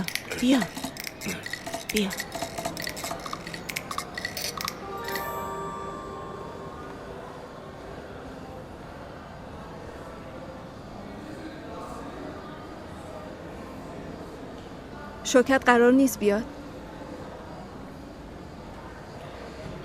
به نظر میرسه که فقط وکیلش بیاد. جای تعجبی هم نداره. قاضی از منم چیزی میپرسه؟ همونطور که صحبت کردیم باید بگین خشونت و عدم تفاهم. اگه راستشو بگم چی؟ اون منو تنها گذاشت. نمیشه مثلا بگم تنها گذاشت و حتی وقتی پیشم بود ازم دور بود. دادگاه به تنهایی اهمیتی نمیده، متاسفانه.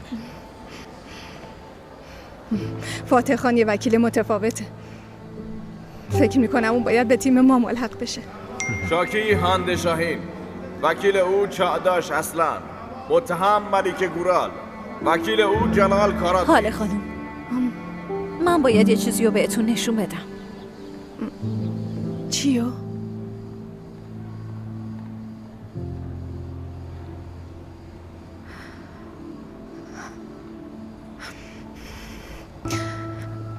جوونه.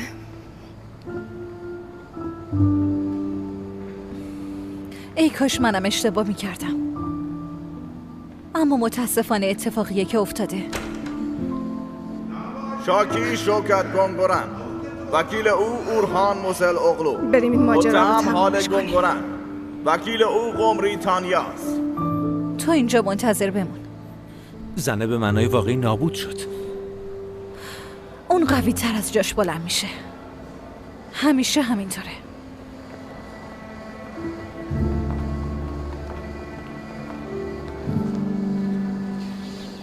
خب این شغل نوازندگی درآمدم داره؟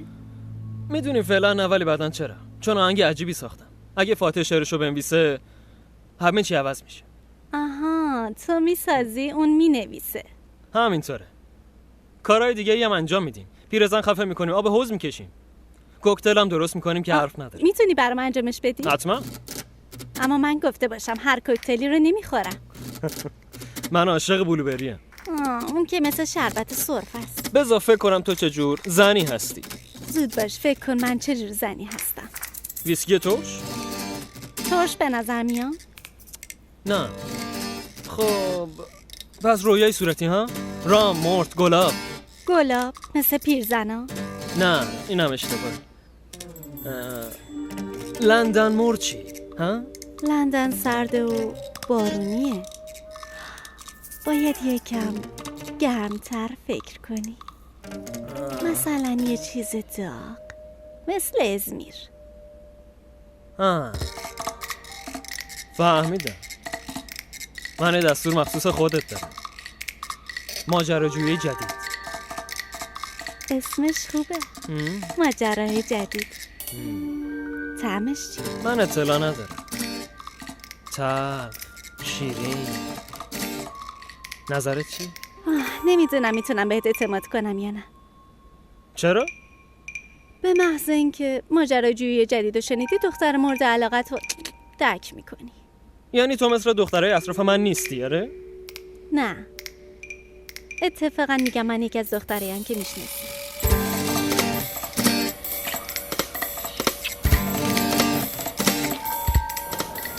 مگه میشه؟ یهو همه چی توی دقیقه آخر درست شد، انگار معجزه شد. چیزی به نام معجزه وجود نداره قمری. حالا بگو چی شد؟ موفق شدم. آفرین، تو مثل یه مدیر عمل کردی. کائناتم همه دراشونو به روت باز کردن. کاش فقط میتونستم از این عروسی خلاص شم. هر کسی که به ذهنت میرسه اونجاست. خب دوباره زیر سایه افتادی. بقیهش فقط جزئیات برنامه توه. تو به عروسی میری، کاری که باید انجام بدی و میدی و برمیگردی. میگم حالا که تا اینجا اومدم یکی دو روز بمونم. کارت با ازمیر تموم شده قمری. اصلا اجازه نده چیزی تو رو از مسیر دور کنه. حالا بگو تو چی هستی؟ من مدیرم. به هر حال دیگه باید قطع کنم. بریم.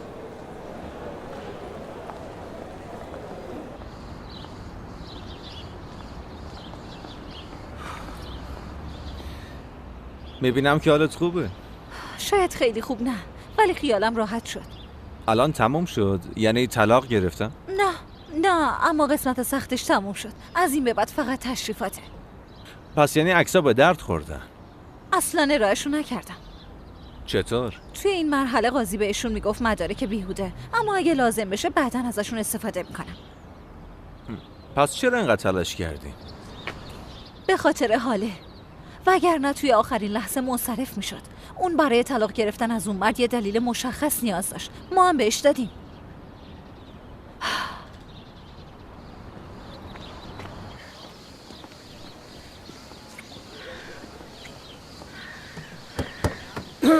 اومدم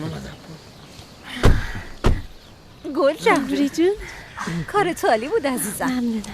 جما تو خیلی خوششانسی. کاری کردین؟ نه ما کاری نکردیم، ولی یه پیام از طرف داداش سینا. خب چی گفت؟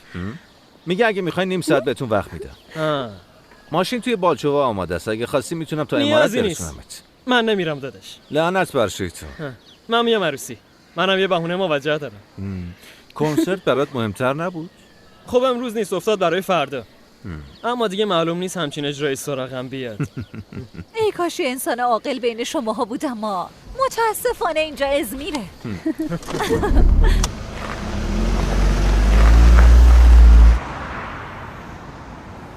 ببینم تو هم برای عروسی میای؟ خب به عنوان راننده شما. مسخره نکن، تو دعوت شدی مگه نه قمری؟ البته اگه بخواد.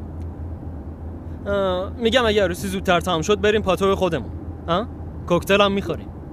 باشه. ولی شرایط من یه کمی پیچیده است.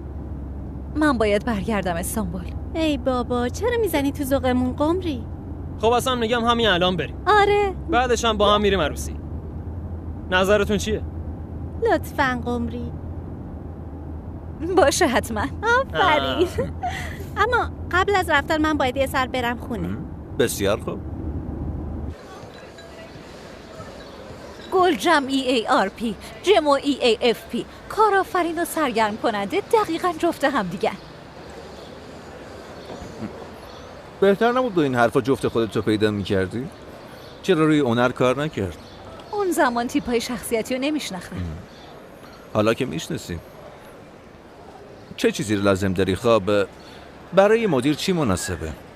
محافظ نیست، اونو فهمیدی. کارگر برده؟ گلجم صبر کن. بچه ها دارن میان.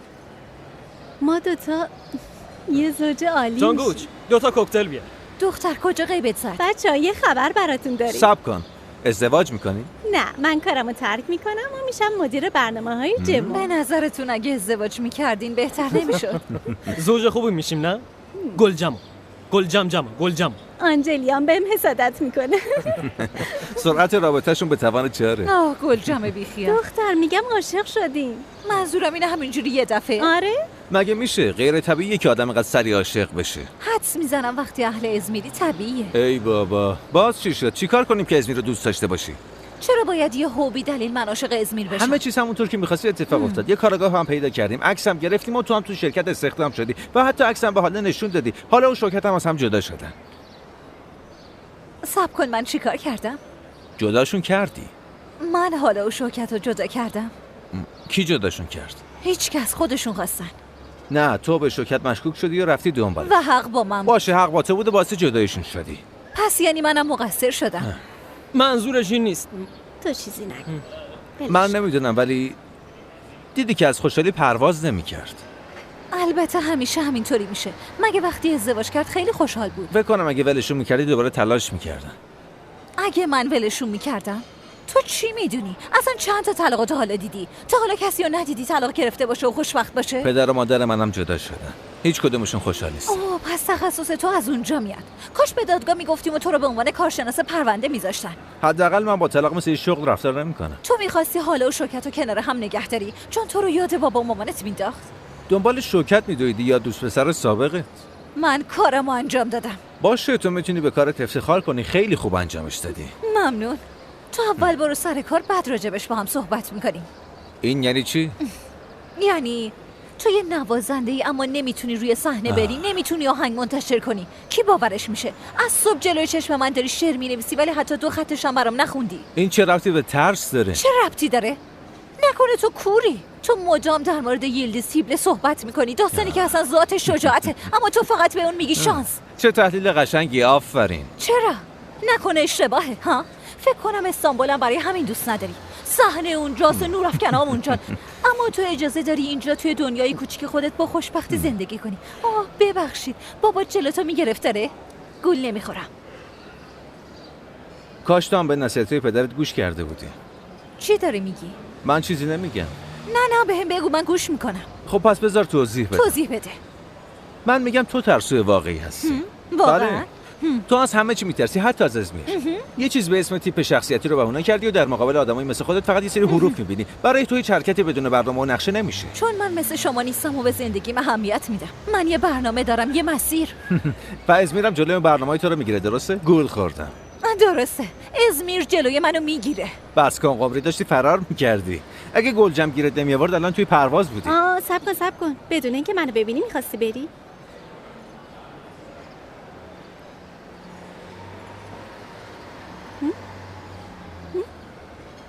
راستش من قرار نبود بیام عروسی. چرا؟ منظورت چیه چرا؟ تو که میدونی. نه نمیدونم. اونرم اونجا بود، نمیخواستم تمام شب روبروی کسی بشینم که بهم دروغ گفت و منو فریب چه دروغی؟ اون فقط یه ماه بعد از اینکه از من جدا شد قرار ازدواج گذاشت. تو هنوز تو فکر اونی قمری؟ دربارش صحبت کردیم، گفتم بعد از تو شروع شد، نگفتم؟ برای دلداری من گفتی. نه من پرسیدم و تحقیق کردم. بس کن دیگه گلجم، من اشتباه نمیکنم. اما تو داری اشتباه میکنی. تو خودت داری مدام از افرادی صحبت میکنی که طلاق میگیرن و بعدش خوشبخت میشن قمری. اونا هم با یکی دیگه خوشحال بود. مهم نیست که با کی خوشبخت بود، باید راستشو میگفت. اون میگه ولی تو اصلا نمیخوای حقیقتو بشنوی. چه ربطی داره؟ خیلی هم ربط داره. تو نمیتونی تو این دنیای پر از چارچوبت به خودت بفهمونی که یه نفر توی یه مدت کوتاه با یکی دیگه ازدواج کرده. جدی میگی؟ آره. خب زندگی اینطوری نیست. عشقم اینطوری نیست. ممکنه تو اینجوری زندگی نکنی، خیلی از مردم اینجوری زندگی میکنن. خودم هم اینجوری زندگی میکنم. دقیقاً عزیزم، دارم اینو میبینم. یه آدم بیکار و بیار پیدا میکنی و 2-3 ساعته همه چیزو ول میکنی. ما لیاقت تو رو نداریم قمری. برات آرزوی خوشبختی کامل رو دارم عزیزم. گلجم، تو اصلا قانع نمیشی. حالا برو خودتو بدبخت کن. بیا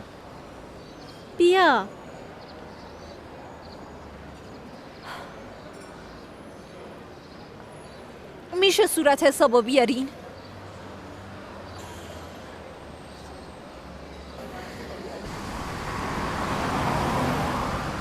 ماشینت اینجا نبود؟ احتمالاً پلیس بردش. وسایلم، تبلتم، فایلام همه چیو بردن. الان حلش میکنم، نگران نباش. لازم نیست. بس دیگه هیچ کاری انجام نده. دیگه از تو ماشین تو ازمیر خسته شد.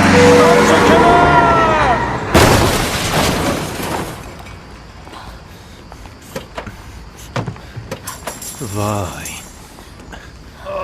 حالتون خوبه؟ حالتون خوبه؟ من چی کار میکنی؟ چیزیتون نشد، معذرت میخوام. آقا سر خوبی؟ آره خوبم، کلم شده. آخ داداش کمرمو شکمون. بچه ها خوبین؟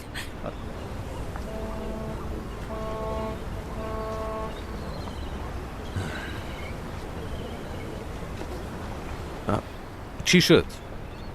اظهارنامه دادم، چیزی نیست. پس نوازنده ها؟ شکایت نکردن. خوبه.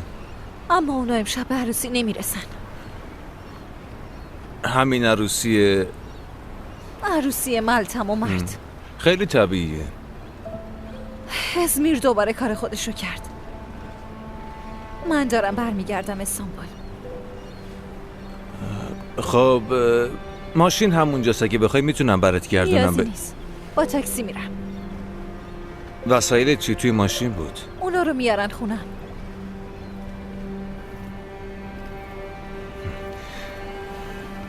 پس داری میری؟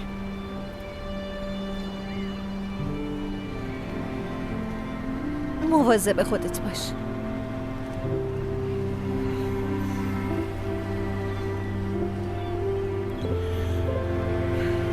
همینطور تو.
من باید فوراً برسم فرودگاه. تا نیم ساعت دیگه میرسیم. ترافیک کم زیاده ولی یه جوری حلش میکنیم. بفرمایید خانم هاله. سلام قمری جون، خوبی؟ من خوبم، دارم برمیگردم استانبول. خبری شده؟ یه خبر خیلی عجیب برات دارم، حتما شگفت زده میشی. در حقم بی‌انصافی کرده، بی‌انصافی. قضیه اصلا اونطوری که فکر میکردی نبود قمری. البته که نبود. هاله خانم کی پیشتونه؟ یه لحظه صبر کن، تو بهش بگو.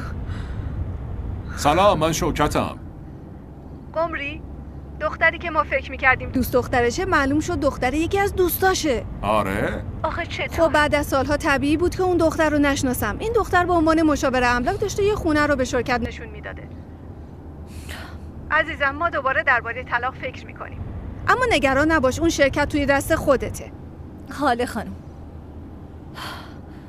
خیلی متاسفم. نه خودتو ناراحت نکن. اون چیزی که به نظر میرسید نبود دیگه. گاهی غافلگیر میشی و اشتباه میکنی تا بتونی از زندگی لذت ببری. هاله خانم خب پس میبینمتون. باشه میبینمت. خدا حافظ.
ما نمیتونیم تو رو وسط رو تنها بزنیم. چه خبره پسر؟ کجا داریم میریم؟ خوش میگذره. یه دقیقه صبر کن. دوستان من میگم نمیگم بعد شما سلفی بگیرین. من از صبح خیس سرم شدم. اینجوری برم عروسی حلش میکنیم. 2 دقیقه دیگه میرسیم. یه جا تو لباستو عوض کن. خب ماشینم روشن نمیشه داداش برم. برو عمو اسکندر. برو بشی روشن میشه. روشن شد.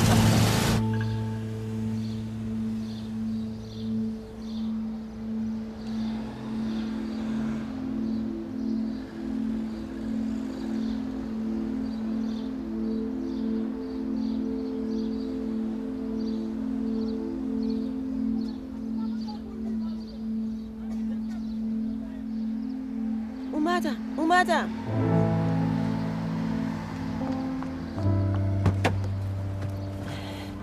گزارش‌ها رو گرفتم. کجا فرستادنش؟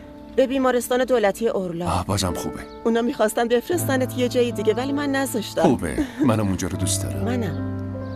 برای تو هم خوب میشه. اما تو هم تلاش کن باشه؟ ببین هیچ اعتراضی نکن. هیچی هم بزرگ نکن لطفا. نباید زیاد جدی بگیریش. نباید به چیزای کوچیک گیر بدی. آخرش همه چی درست میشه. مطمئن باش مادرت درست میگه. درسته دخترم؟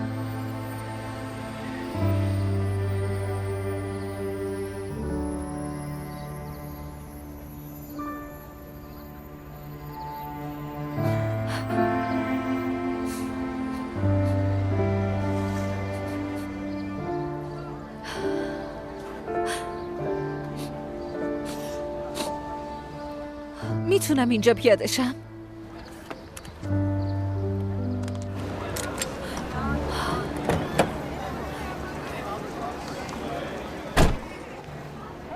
خوش اومدید دوستان. لطفاً از آخر به جلو حرکت بکنید.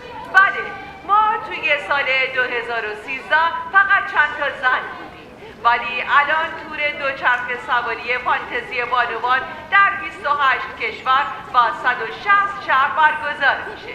ایده های ما و عقاید ما ممکنه متفاوت باشه، ولی ما یک نقطه تفاهم داریم، اونم اسمیه. ببخشید، معذرت میخوام.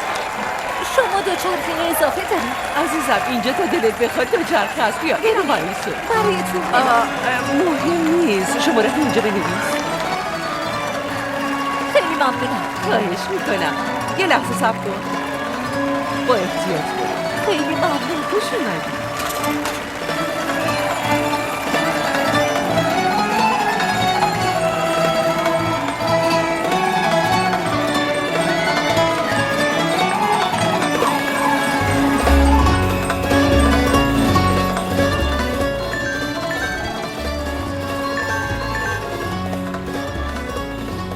کار میکنی توی فرودگاهی؟ نه، دقیقاً برعکس. من توی ازمیر میمونم. این کارو نکن قوی. تسلیم ازمیر نشو. همه چیز تحت کنترل توه. افسر کارم دست دقیقاً دروک. حق با توه. افسر کار دست منه. به خاطر همین ببین چی کار میکنم.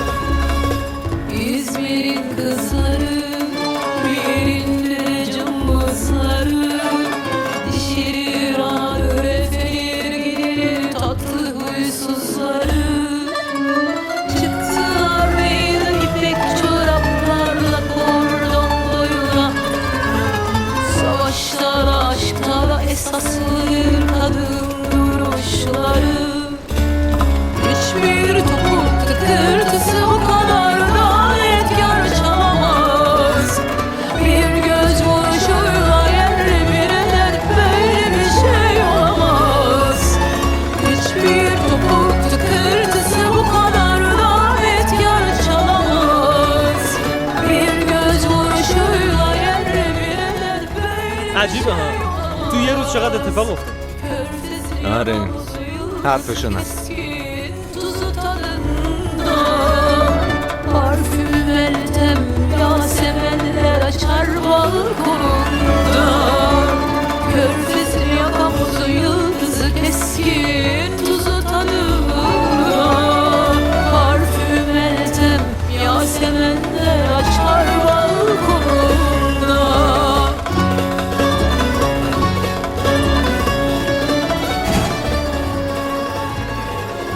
تبریک میگم. سلام عزیزم.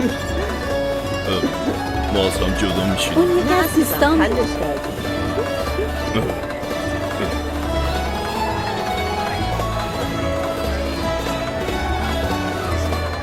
باشه داداش باشه.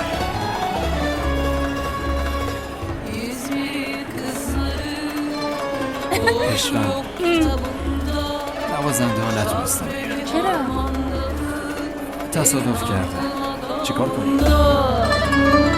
İzmir'in kızları ayıptır söylemesi laf aramızda Sevişe sevişe de ölür dövüşe dövüşe de icabında توصیه من به جوونا اینه که با هم صحبت کنیم.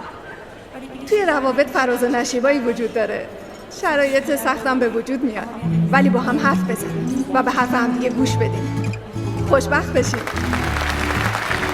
میگفتی آخر از همه ازدواج میکنی، حالا چی شد؟ بازم بین ما تو اولین کسی بودی که ازدواج کرد. فکر کنم بعدش منم ملتم جون. احتمالاً تو پیدا کردن گزینه درست کلی اشتباه کردی. تبریک میگم. İzmir'in dağlarında çiçekler açar. İzmir'in dağlarında çiçekler açar. قصه های عاشقانه یه ترفندی دارن، درست همینجا تموم میشن ولی عاشقانه ها به هم میرسن. آره ترفند واقعی اینه که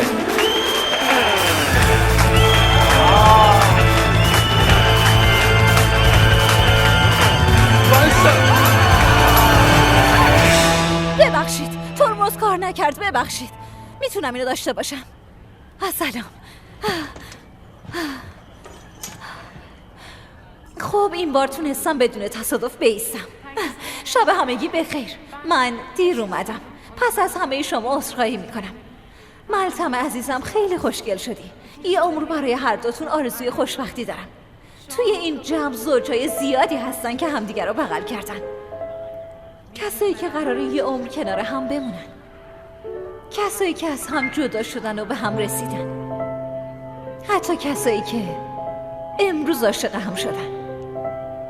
من حدس میزنم که ازمیر واقعا تعادل کیهانی عجیبی داره. من از گلجام و جمو، حتی اونا رو همسرش، میخوام عذرخواهی کنم. حق با شما بود. من اشتباه کردم. حالا فهمیدم که آدم حتی میتونه یه روزه هم عاشق بشه. زندگی وقتی تو رو صدا میزنه فقط لازمه که بری، اما به این راحتی هم نیست. پس ترستون رو کنار بذاریم، چون راه رفتن شهامت میخواد. ملتم و مرت این شجاعت رو خیلی خوب نشون دادن. خیلی بهتون تبریک میگم. امیدوارم روزی منم بتونم همین شجاعت رو نشون بدم. تشکر میکنم. عصر همگی بخیر. همگی خوش اومدید. سخنرانی قمری در مورد شجاعت به من الهام داد. با اجازهتون میخوام یه چیزی بهتون بگم. بله، کنار گذاشتن ترسای زندگی و به راه افتادن کار خیلی سختیه، ولی اگه کسی در کنار شما باشه که به شما الهام بده، فکر کنم خیلی راحت میشه. اون وقتی که یه در جدید توی زندگی باز میشه، مسیر جدیدی توی زندگی پدید میاد و این فقط به انسان جرأت میده که در اون مسیر قدم برداره. آفرین. فکر کنم به کمکت نیاز دارم.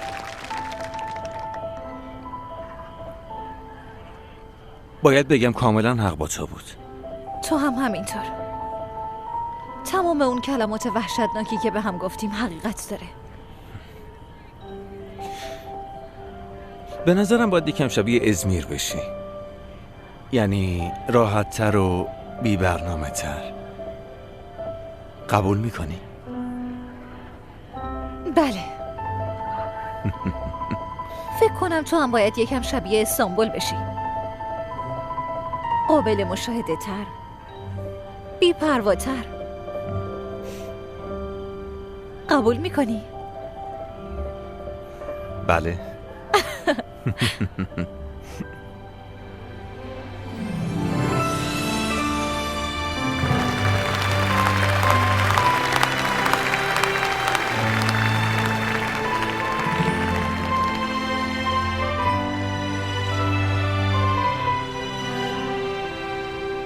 ببینم الان تو EARD هستی و منم ILFD؟ چطوری میشه؟ به نظرم نباید روی حروف تمرکز کرد. حلش میکنیم. حلش میکنی؟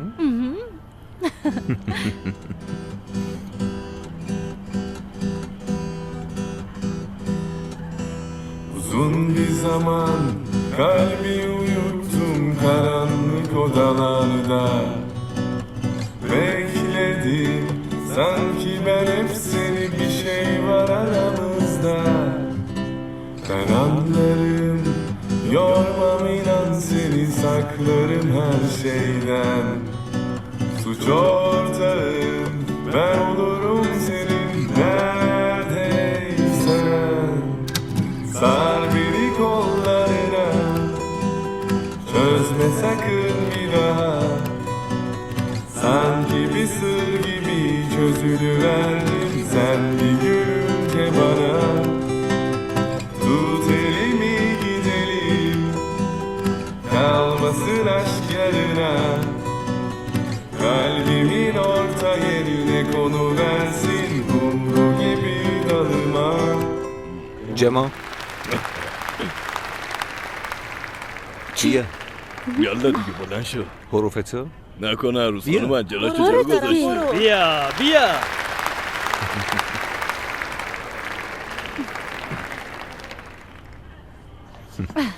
آماده ای؟ تقریبا. پس برو بریم. Sar beni kollarına, çözme sakın bir daha. Sanki bir sır gibi çözülüverdim sen bir gülünce bana. Tut elimi gidelim, kalmasın aşk yarına. Kalbimin orta yerine konuversin kumru gibi dalıma. Sar beni kollarına, çözme sakın bir daha. Sanki Sanki bir sır gibi çözülüverdim sen bir gülünce bana. Tut elimi gidelim, kalmasın aşk yarına. Kalbimin orta yerine konuversin kumru gibi dalıma.